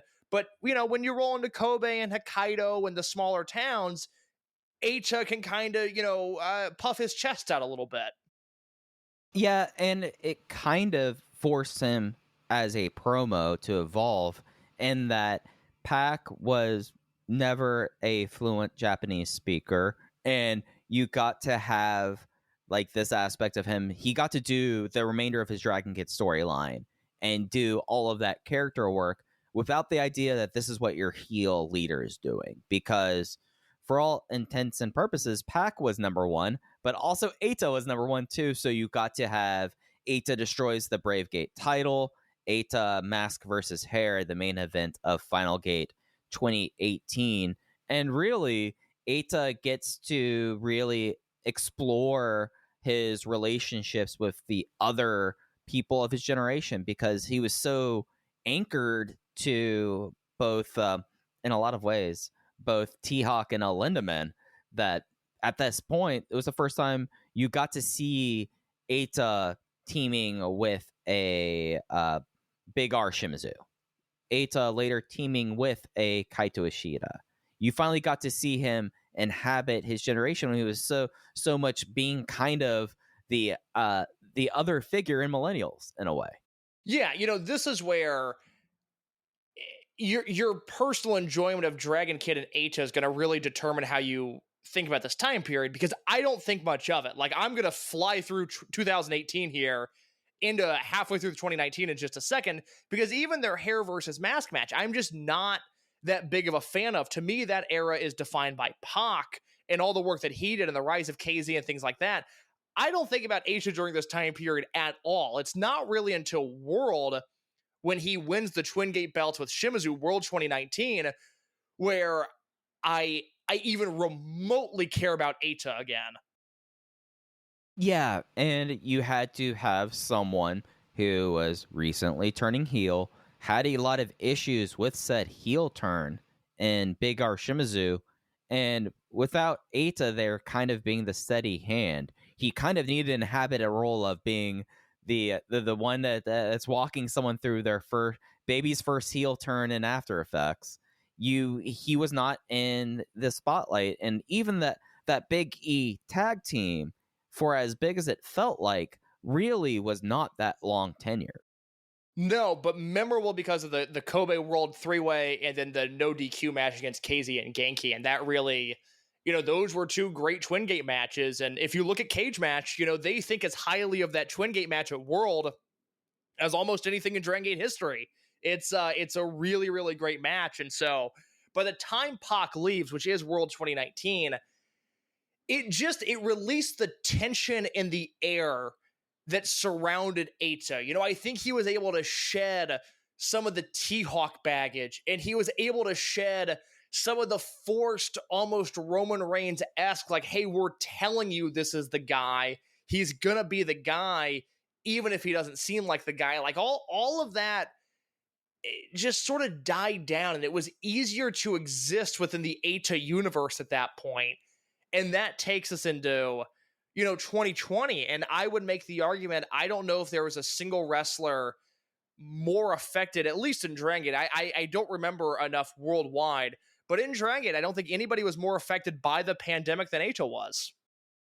Yeah, because maybe it's Drew Galloway's world title win over Brock Lesnar that gets completely kind of swallowed up by that, or the fact that 2020 you have Jon Moxley's first AEW world title match happen and then go straight into all of that.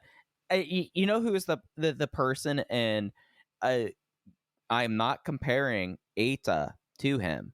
The other person that I feel like in a way had that happen to was Brody Lee. Yeah. No, I understand exactly what you're saying. Yeah, that they should have been their big run, but for other reasons, COVID and otherwise, just was either behind closed doors or was cut off before it really got to happen, and it was instead completely muddled by it. But I think when we talk about 2020 and how really when the company decided to restart and reshuffle the deck going into shows first in Lapis Hall for King of Gate and then into the fall of 2020, you really get to see, I think, like the first time that the company was really comfortable with the idea with Eita as that kind of leader. And Eita looked comfortable. That's, he finally rose to the occasion. He just happened to do it again. King of Gate 2020, the slog that tournament was, it was all empty arena. He beats Strong Machine J, he beats Ben K, he beats Dragon Daya, and then he beats Yamato in the semifinals. Put a pin in that. I want to talk about he and Yamato later. And then Naruki Doi in the finals, which obviously leads to Doi and Eita at Memorial Gate that year, which for all intents and purposes, that would have been the Kobe World match. They had the Kobe World match.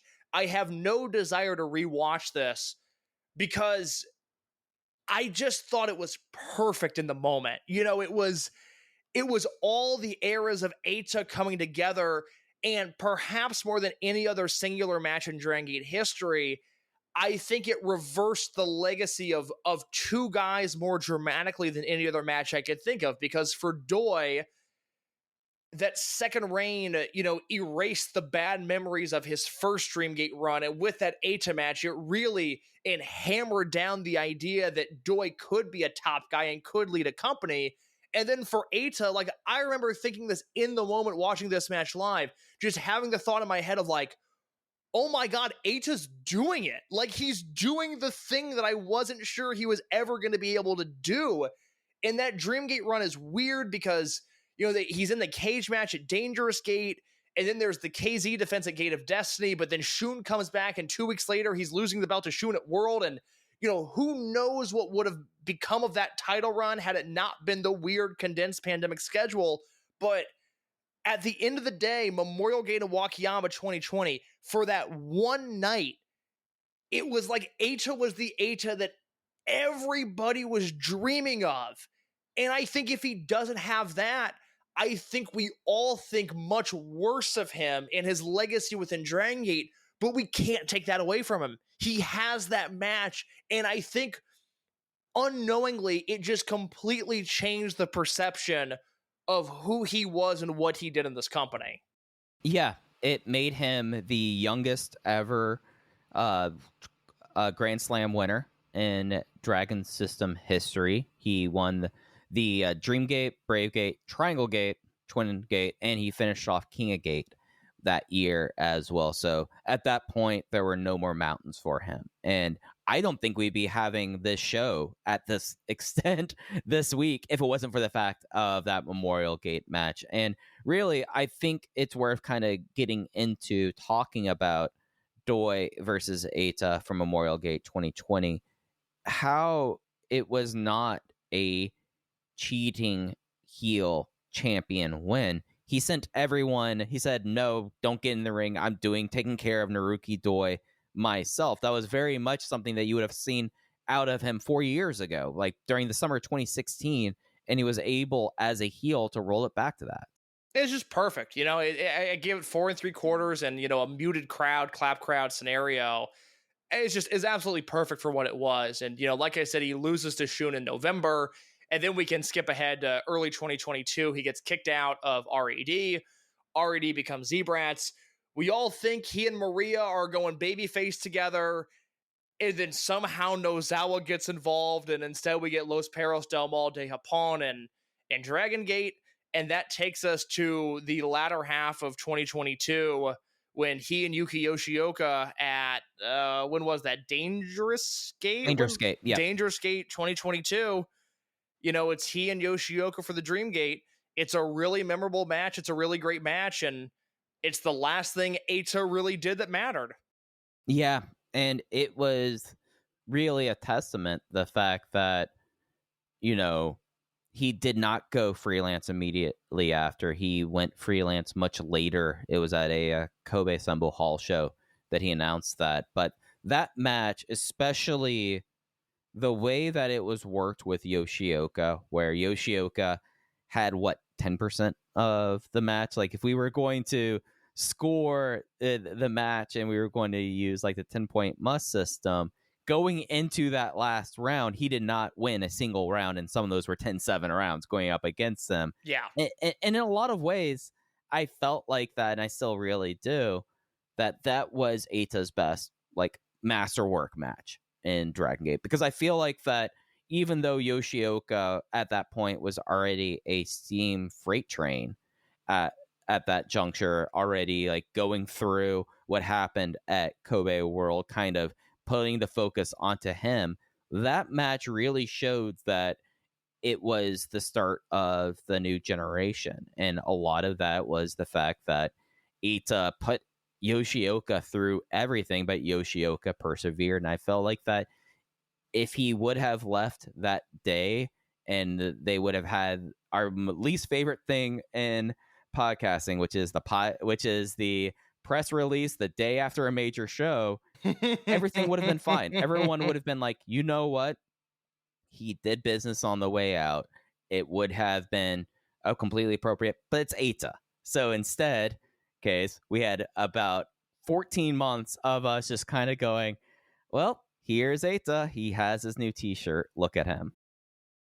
It's just a bizarre career. When I ask you the peak of Eita's career, the thing where when you imagine Eita at his very best, what do you think of? I think it's summer 2016. Okay, so do I. I would be curious to know if anybody disagrees, whether they go Millennials Eita, whether they go 2018 Eita, 2020 Eita. I'd be very curious to know, but I'm with you. It's summer of 2016.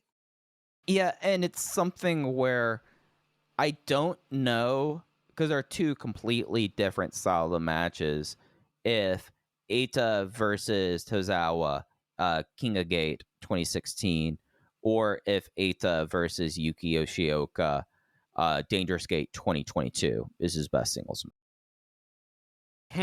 Yeah, oh man, best Eita singles match.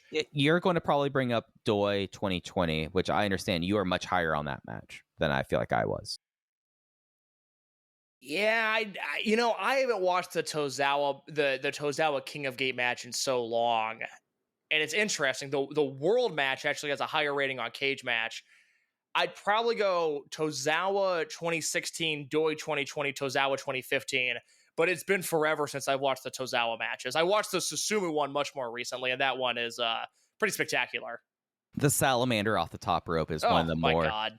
So Salamander is like his version of the Samson driver, essentially, but he would do it off of the second or top rope. And there's never been a gross flip bump that Susumu has said, no, I won't take.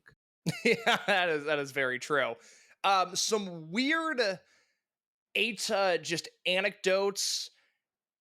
It feels like Yamato versus Eita was a match that we never got to see the real version of. They wrestled in 2013 in Kobe Sambo Hall. Mad Blanky versus Millennials era match. Yamato beat him in 5 minutes. There was a larger story behind that match. It was purposeful that Yamato killed him. They wrestled in King of Gate 2017. Yamato beat Eita in Corkin Hall, and this was still over Generation Eita. And then they wrestled in the empty arena in King of Gate 2020.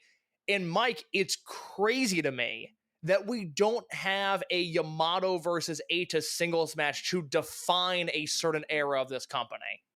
Yeah, it is something, really. Because I'm thinking about like their alignments.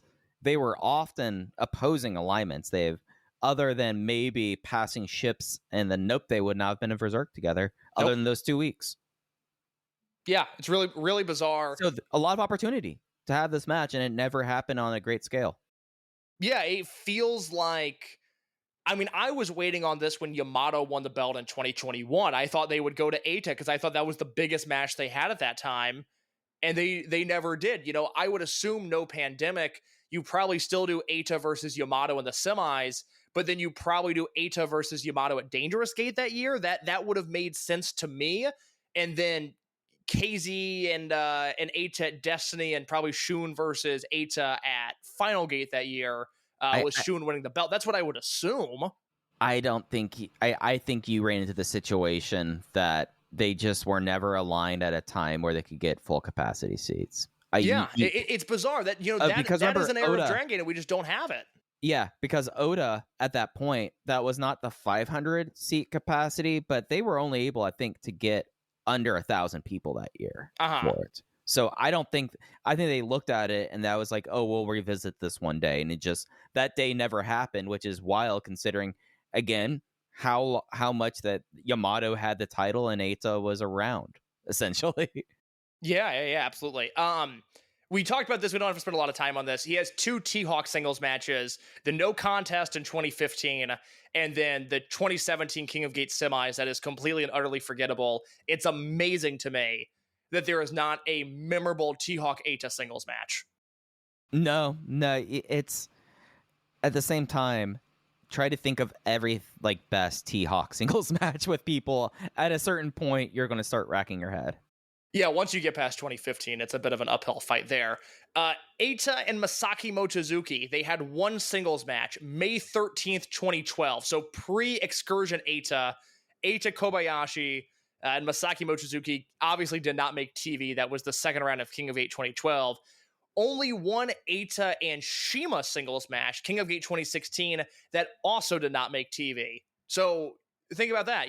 We really never got to see what he and Mochi would look like. Yeah, very. I wonder if Shima thought, because Shima lost that King of Gate 2016 match, right? He did. Yeah, no wonder it didn't make TV. He had to save that for Yamamura the next year. Yeah.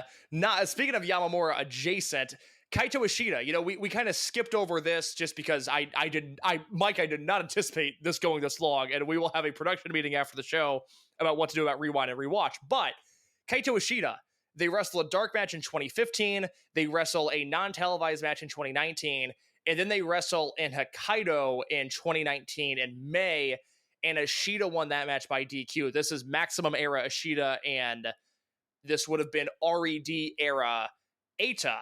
It's crazy to me that these guys both get bounced from RED, and we never get the conclusion of their story, and they also don't have a memorable singles match.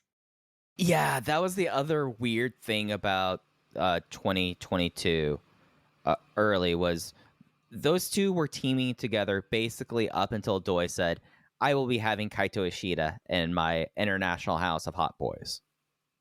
Yeah. And then, for all intents and purposes, Ishida literally leaves very quickly after, and Eita is a ghost very shortly after. Yeah, so there was never any resolution or any sort of, I guess, back and forth that I remember of between those two at the end to dissolve that pairing. Maybe it was somewhat done because of the Maria stuff. Maybe Ishida cut a weirdly heel promo at that point. But yeah, maybe because Ishida's character was a disaster and they just figured out, fuck it. Yeah, right, yeah. Final one here. Eita and Shingo. They have 2 singles matches when Eita is Eita Kobayashi as a young boy, and then never another singles match. And that's kind of one of those where, I would have liked to have seen 2017 Eita wrestle 2017 Shingo. We just never got it in a singles match. And especially 2017, Eita you could have done something. It didn't even have to be a King of Gate thing. You could have rationalized a special singles match somewhere. Absolutely. So those are the weird Eita match anecdotes. Real quick, and we'll talk about Flamita here in just a second. Mike, I have a list of Eita what-ifs. I'm going to go one at a time, and you respond to these accordingly, okay? All right. I am not hitting the mute button. I'm just going to react. Good. Number 1, what if Eita never comes back from Mexico? I think then he probably ends up back in Japan similarly the same time as Doki does. Yes, that's exactly it. I think he just has the career that Doki has. Right, yeah. For those who don't know, look up the Perro Aguayo Jr. Tribute show. Look who's all on those shows. I posted a link of it in the Dragongate channel and the Discord. It is wild. And I guess maybe people don't know this story, but by all accounts, literally all accounts, Eita had to be dragged onto the airplane back to Japan kicking and screaming. He did not want to leave Mexico in 2013. Yeah, and it was something. It became a common refrain for Eita basically until the RED about if he's going to sneak off to Mexico in the middle of the night. And then we thought maybe that's where he'd go even up to, until a year or two ago. Mm-hmm. Yeah, I mean, I still think that there's a part of me that expects Eita to finish out his career in Mexico one way or another. Maybe he can be the housekeeper at Torreon Casa. I mean, he and Junta lighting up the lucha world. well, what's the second what if? What if Eita goes to New Japan after the Super J Cup? I think he probably ends up out of New Japan. Not because of...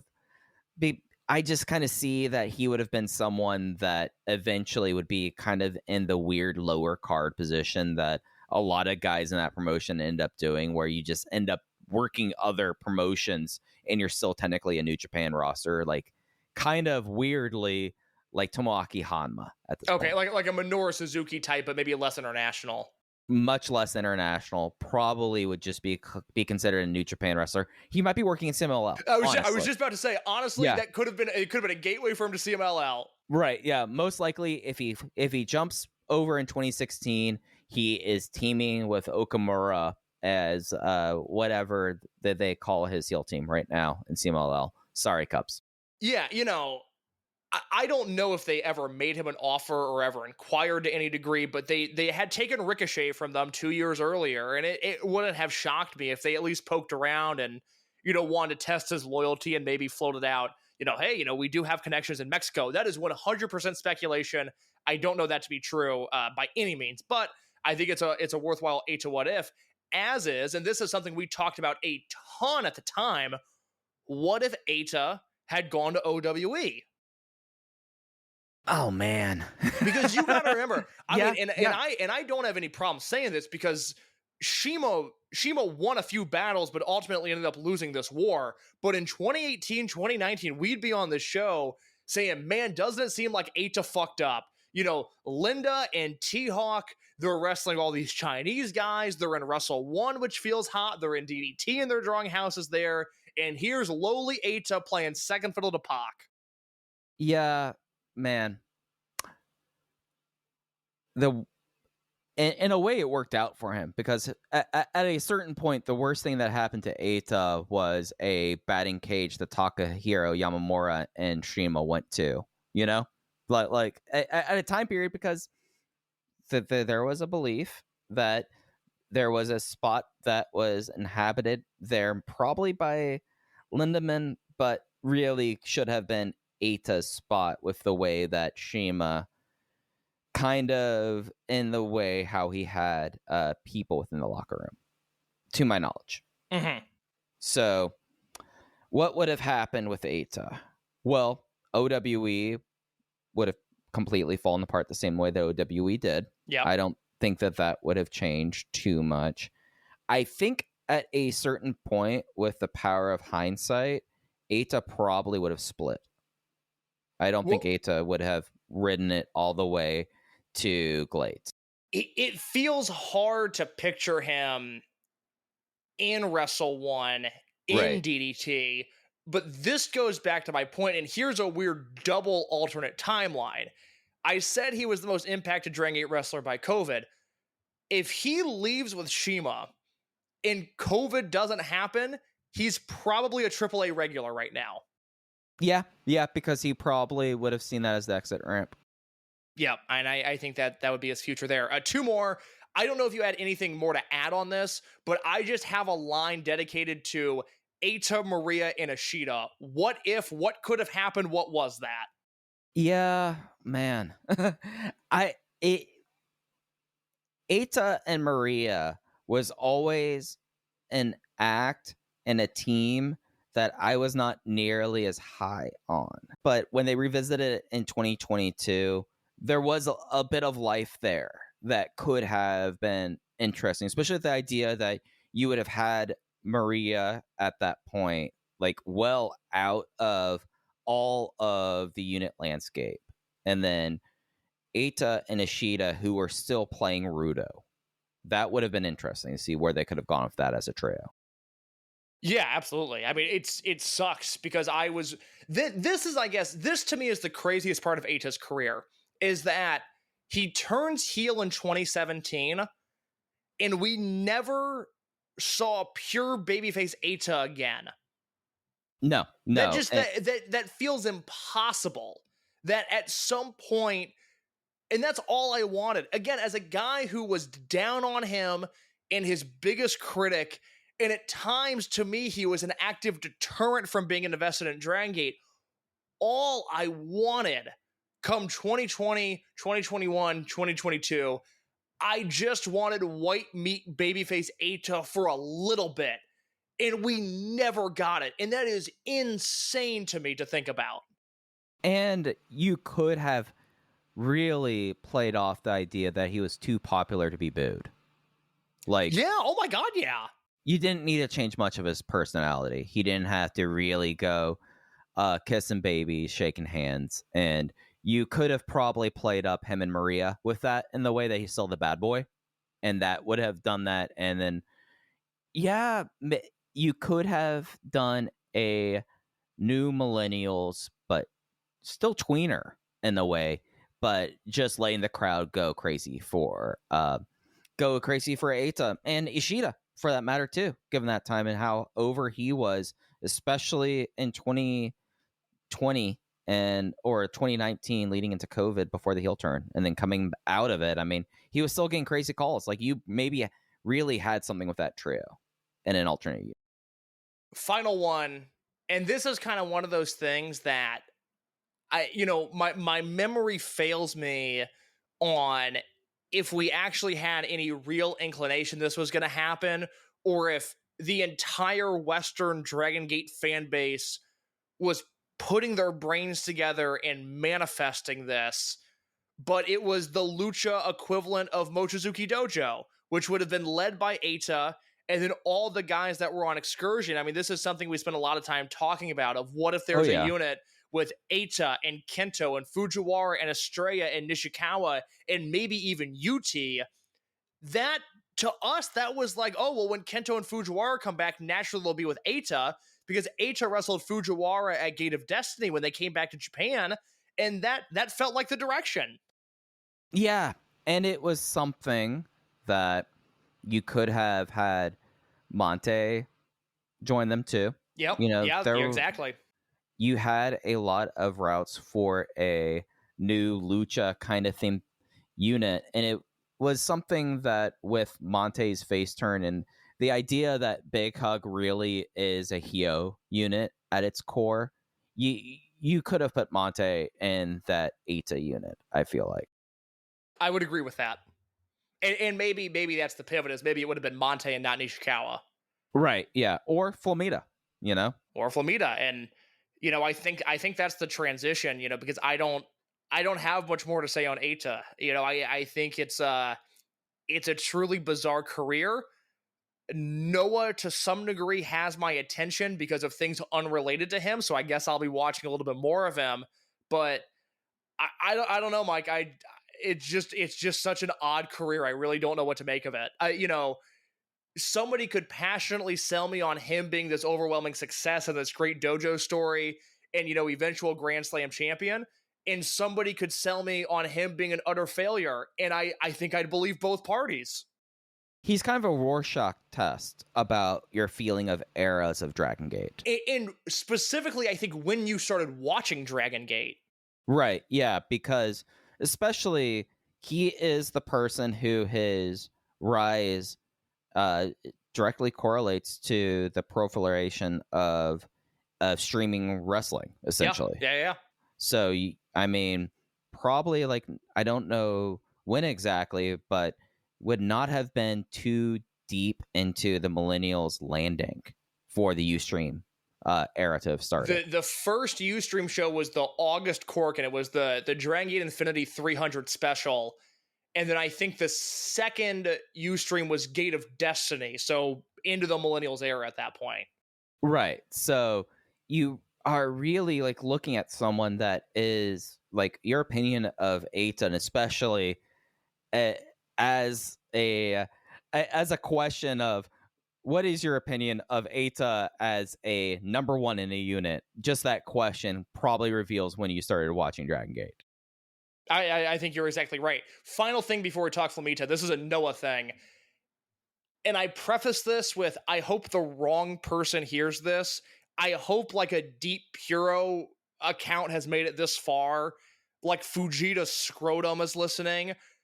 Because I want to ask this question in a very specific way. Do we count the new Noah unit that's Kiyomiya and Kano and Alejandro and Ninja Mac and then the new guy who nobody knows who it is? I thought it was La Stray at first. Do we count that as a win for Dragon Gate? Because the whole Kiyomiya Alejandro Twin Gate story was, man, these guys don't even team in their own company. And Noah said, but what if they did? Well, and what if they form a very Dragon Gate inspired unit? Yeah, what if we do Dragon Gate? It's kind of where I'm at, but you know what? What if we do Maximum?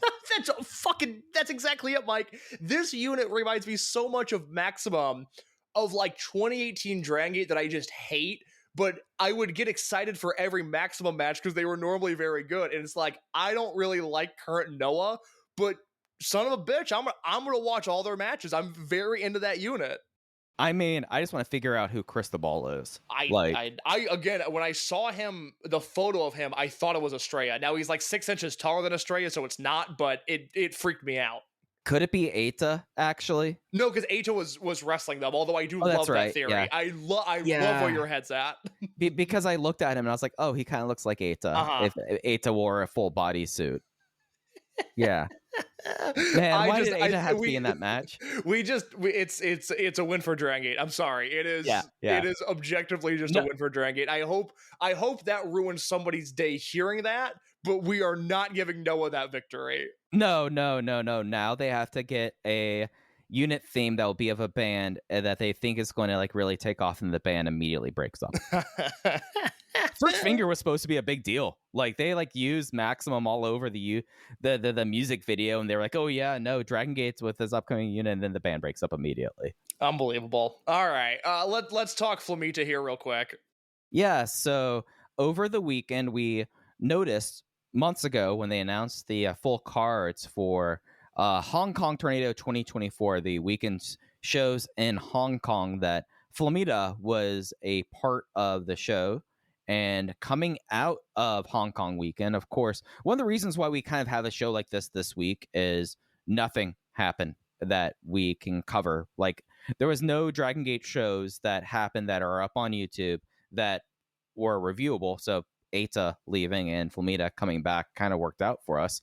I read this from the Dragon Gate Pro Wrestling official English Twitter account. Flamita to return to #DragonGate. After his singles match with KZ, Flamita has accepted an offer to return to Dragon Gate starting from May 22nd. So by the time y'all are hearing this, he will compete in Japan as a member of Natural Vibes. The cards have come out. He appears to be doing like a full tour at this point. He's working at least through the remainder of the month as a full member of Natural Vibes. So Flamita is back, case. We've got to talk about just the overall, what does this mean? How does it how did this happen? Was there to read into this of Flamita's return to Dragon Gate? Kind of in a way, the lost foreigner, I would say, just because of how everything kind of has changed over the last few years. Look, I've always been very pro Flamita. I liked him when he was fat. I liked demonic Flamita. I liked boring Tribe Vanguard Flamita. I'm a fan of this guy, and so him being back excites me. Would I have put him in Big Hug over Natural Vibes? Yes, I would have. I'm a little confused by the Vibes thing, but not the end of the world. You know, he was in Tribe with KZ and UT. So you have that. UT also a member of Millennials with Flamita. So you had a little bit of synergy there. And I wonder if it is something where like you don't necessarily want to have him and Monte in the in the same unit if they're not kind of doing the same thing, I guess. Yeah, I guess. And, as we'll discuss here, it perhaps frees up a Kobe World match that I think they're desperate to do. So, Right, but, yeah. But you've done the heavy lifting on this Flamita stuff. I think you're more in tune with this jump than anybody else is. So please go ahead and tell us what you've gathered over the last week. So the big overline or underlining story that I would put in 72 point font really goes, like, the big headline is, this seems to be a situation where everything kind of lined up, and that Flamita found himself at a time where he could get him that Dragongate would be open for him to return, and there would be no impediments for him to return, and no obligations that would have him not being able to do Dragongate. And I say that because Flamita, up until March, was Rudo as a member of Black Generation and participated in Glate as a member and secondary leader, even though he was the leader of the unit in Mexico, the secondary leader of Black Generation International. Now, since then, Case, I think we can both very clearly say Flamita probably, like, this was a long time coming. And I think a lot of that is to be said, that Flamita is, at least looks like he's in I've not seen anything from Hong Kong, but looks like he's been in the best shape he's been maybe since before he was demonic Flamita. So that tells me that there was somewhat of a time frame that he was aware and talking to people around, especially in Mexico. There was a belief that maybe this was in the works for a long time. It does seem like him and Big Lucha, I don't foresee a big change. Big Lucha and Glate does seem to be winding down. There does not seem to be much of a like coherence between BGI and BG at this point. Most of the people who are the Mexican members of Black Generation International don't work Big Lucha anymore. So it is something where I think that we'll probably see BGI be whatever it is in Glade. It does not really counter into any things. It doesn't really play into any things. It just kind of, in a way, lined up so that Flamita found his way back home. Like, it's very circuitous, but for once, this is like the Dragongate thing where there's not like a story where I expect to hear like the real story a couple months later. It just seems like everything kind of played out, that Ricky Marvin is one of the people that kind of still involved with Big Lucha, and at least was a part of these Hong Kong shows and part of getting those kind of set up. So I think that it's more of a kind of situation where Flamita found himself available. Case. Yeah, the one thing important to note, like you just said, is it seems like this had been in the works for some time. I don't think this was some grand midnight heist that Dragongate had pulled off, but it goes to show a crumbling Glate infrastructure that already wasn't really the strongest thing, right? And for Dragongate, it's not exactly a deadly shot across the bow. But what is? This has always been what we've talked about in relation to Dragongate and Glate is, is Soma Watanabe going to show up in Dragongate? Soma Watanabe's in the impact zone. Who cares at that point? Flamita, outside of maybe Ashita, although, man, we got to do a Kaito Ashita check-in at some point here, is probably the biggest get they could get. Yeah, because that bridge is not being rebuilt between the parties involved, between the Strong Hearts and other departures that ended up in Glate and the home base. That's just maybe way down the line. Maybe after Shima retires, people are kind of getting back into that, but I don't think it's to the point. I think it's really a testament that Big Lucha over the last 15 months, really since Bandito left and all of that, has kind of lost its station in a way. Yeah, I mean, Bandito era Big Lucha I loved because right. they were very openly being like, hey, we're doing Mexican Dragongate. Like, this is the influence, is what we're trying to do. And I was very, very into it. And I've personally always thought it's super weird that Big Lucha runs a show almost every week and that Kento and Fujiwara aren't on them, that to me has always been a red flag with their relationship. That I think it was the start of this year they worked the Big Lucha tag tournament, but and jobbed out immediately. yeah, like I just don't get that. They're in Mexico. Why are they not on all of those shows? That to me has always been a sign of concern. And, you know, again, that promotion without the leadership of Bandito unfortunately fell apart, which is a bummer because I really have enjoyed that promotion at times, but not anymore. Now, where have Kento and Takuma shown up lately, Case? They've shown up on the AAA Triple Mania poster alongside one Shima. Now, are Kento and Takuma on the Triple Mania poster, or were they on the 32nd anniversary poster? that they were on the big, like, this is our roster for the 30th anniversary. Okay, yeah, because look, Kento and Takuma might show up on Triple Mania, but I personally find it hilarious that Shima is booked and they are not. Yeah, I mean, Hustler's gonna hustle. Yeah. Look, Shima's gonna win. You know, Right, yeah. The Titanic might sink, but he's got a lifeboat. Yeah, no, he's not letting children and women first. He's getting off first. No, Shima's giving women a meteora and children a mad splash, and he's getting on the life preserver. Yeah, and it is really that. Do I think that AAA and Glate have something going, and that's why you have Takuma and Kento? I mean, Kento is, I think, contracted to AAA. How much that matters, I think that we can make our own conclusions. Yeah, there. I don't get the impression a AAA contract means that much. Yeah, or if it's something where it's like, oh yeah, no, you're in AAA, and they like toss you a T-shirt. But it is something where I don't foresee in the future much Big Lucha and Glate, and I don't really see AAA in Glate. It just seems like that this is just opportunism right now. No, it's that 4 years ago, Shima, T-Hawk, and Lindemann were supposed to move to Mexico and split time between AAA and AEW, and the Shima was pandemic supposed happened. to be the head coach at their new training center that was going to be built out of Arena Nakapon. Exactly. So, Shima's got a relationship there, and he's just getting his, and I don't think it has any large effects on Glade or Kento and Takuma or anybody other than Shima. But having Flamita back, I think, is just a nice thing. It feels... That's the perfect word. It's just nice. It's nice for Dragongate to collect somebody for a change.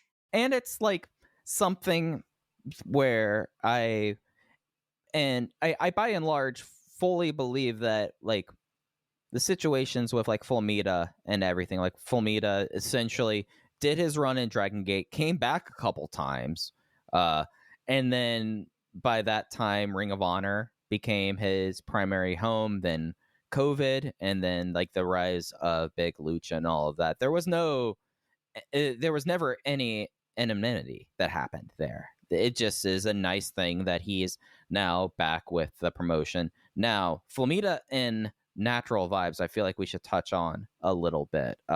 He's now the newest member of Chapter 4, Natural Vibes. He's teaming with them through the end of the month. I don't think we have the full cards yet for June. I have not heard how long his tour is, but I think if his past is any indication, I think that we are probably talking about, I expect him through Kobe World. Yeah, I'd be stunned if he goes home at the end of May. It seems like you would, they've got the 2 Corkin shows in June. You would want him doing something on those Corkin shows. And, I'll lay my cards on the table now, Mike. We talked about this quite a bit, but if DraftKings was running betting odds for potential Kobe World matchups, you can pencil in Hyo versus Flamita for the Brave Gate belt at minus 1,000 odds. I have never felt more confident a match is happening before in my entire life.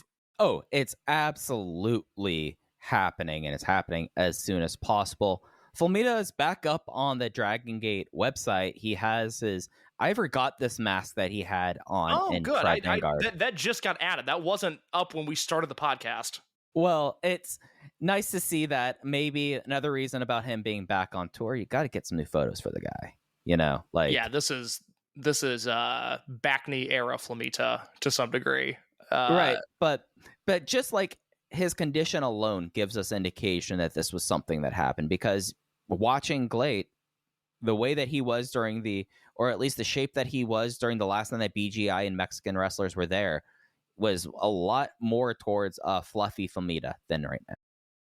Yeah, I think he looks good. I'm excited to see the stuff from Hong Kong whenever that hits the network. I'm a little worried. I don't know if anybody else has picked up on this, but they haven't been uploading matches to YouTube. Now, they ran a show the day after Dead or Alive, and it was a nothing show because most of the roster was either at All Together or there was another show happening that they were at. So yeah, there was a Dragongate show that was happening that day because All Together and United Japan have been a great use of everyone's time. But there was a third thing because there was the Dragongate show and then there was All Together and then they were missing other guys for some reason. I think I could be wrong. Maybe it was just the two. And then this past weekend, and this is something worth noting, Dragongate ran shows in Hong Kong. They ran shows in Japan proper.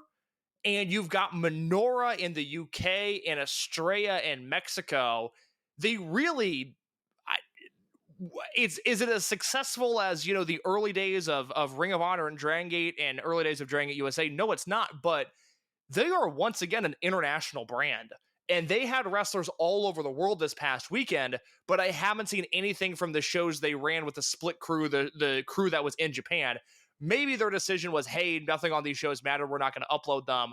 But this show tomorrow has a Triangle Gate match on it and the return of Flamita. And I am worried we're not going to see those on YouTube. I hope I'm wrong.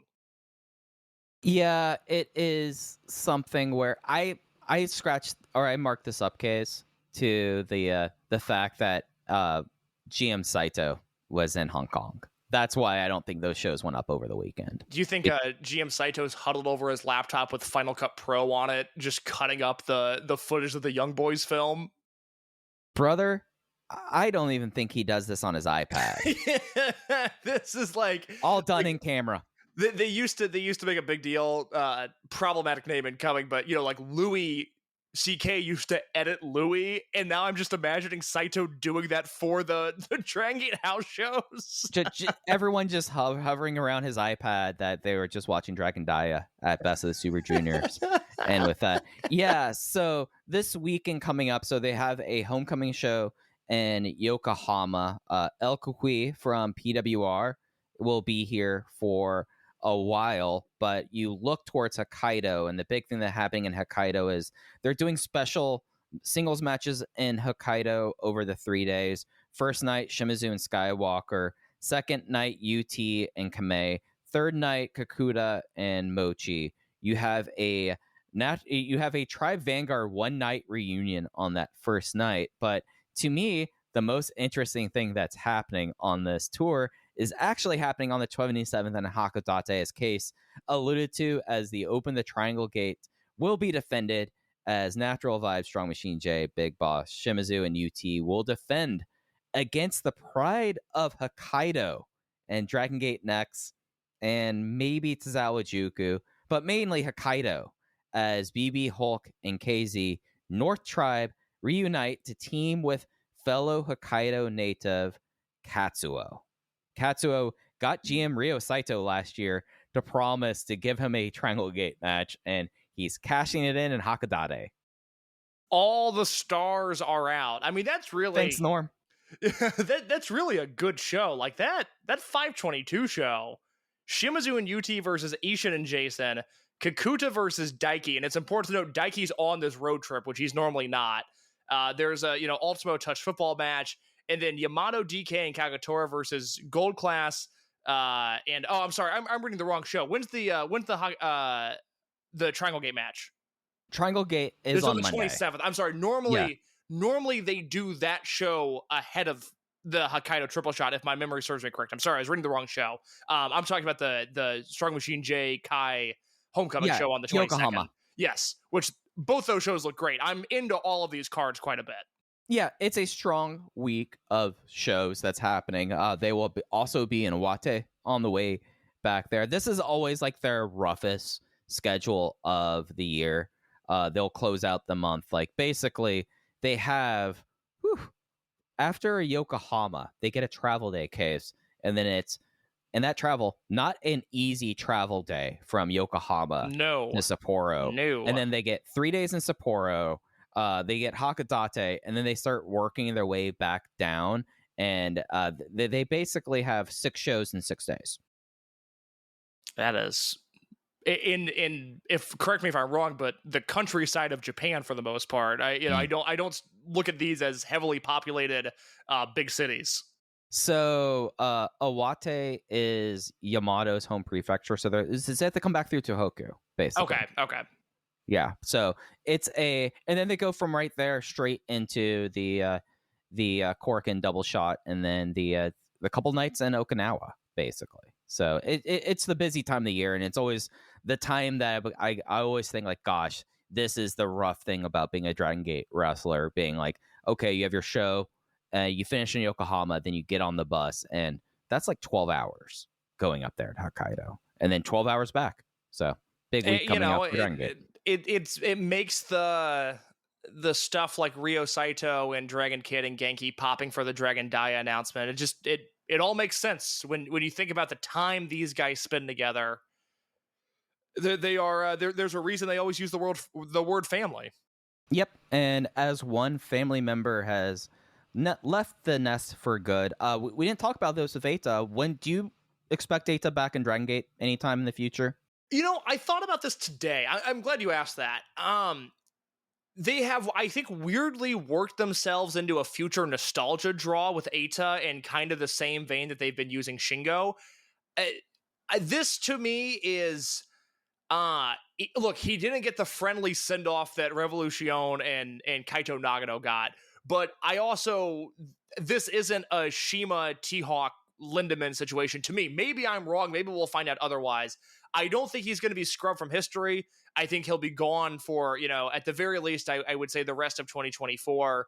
But, if he shows up at World or Dangerous Gate, I forget where he's from. Do you know his hometown? Eita, Nagano. Okay, yeah, so nothing there with the big show. But, No. I could absolutely, a Lek Presents Eita special singles match, I think is very much in the cards a year or two down the road.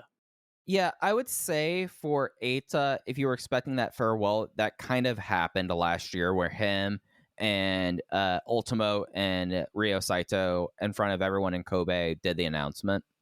I guess, we really, this is my fault, because again, I thought the Eita stuff would take a half hour and not as long as it did. We really glossed over the fact that when Ultimo came back, the big program was Ultimo versus Eita, and I watched those matches with gritted teeth because I was unsure of, if Ultimo was just going to squash him in the middle of the ring, basically, and luckily that didn't happen. But that was, it's the one thing Ultimo really did of importance, other than the cage match last year, was, hey, he's gonna wrestle Eita, and Eita's gonna try to take his mask. Yeah, so if you're looking at the place where you would do that, or where he would do the Lek Corporation introduction case, it would be Nagoya, because that's kind of the biggest big city for him. Oh, well, luckily there's 2 different buildings Dragon Gate runs in that market. Oh, wait, by next year there will be 0. Yeah, that kind of sucks. But if you're looking for like the big show that it would have been either Nagoya. I mean, I guess you could technically say that he's not too far from the greater Tokyo Kanto region, but it's different. Like you would probably do it in Nagano. Weirdly enough, not too far from Gifu. They need to find like a big place in Gifu.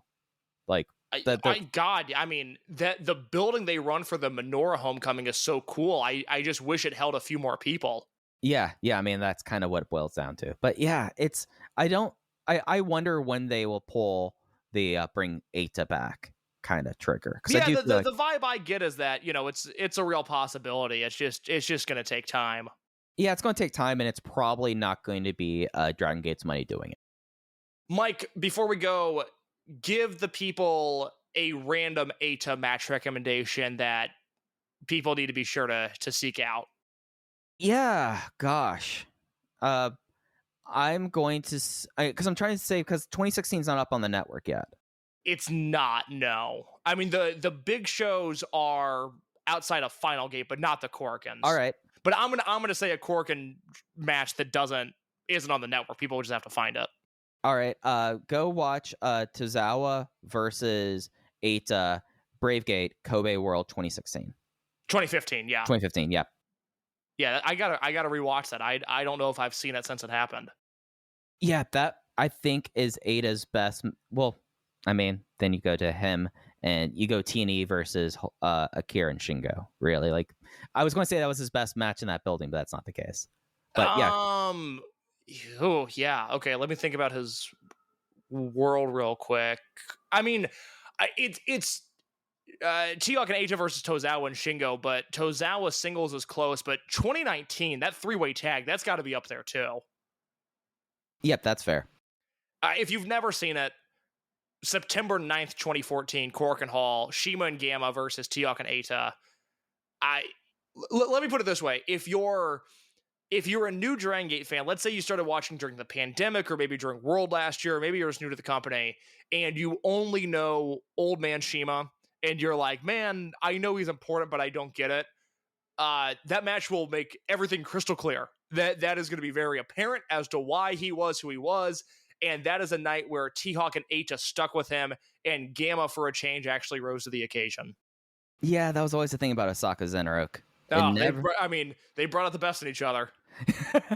for better and for worse. Well, I think that's going to do it for this edition of Open the Voice Gate. Thanks for y'all for sticking with us as we went through the career of Eita and talked about Flamita's return. 2 really big news items coming into the system on a quiet week. You can follow us on Twitter at Open Voice Gate. Cases at _ in your case. I'm at Fujiheya. Thanks for listening to Open Voice Gate. We'll be back with you next time. Take care. My name is Tyler Fornes, and I am one of the co-hosts of the Good, the Bad, and the Hungy AEW podcast here on the Voice of Wrestling Podcasting Network.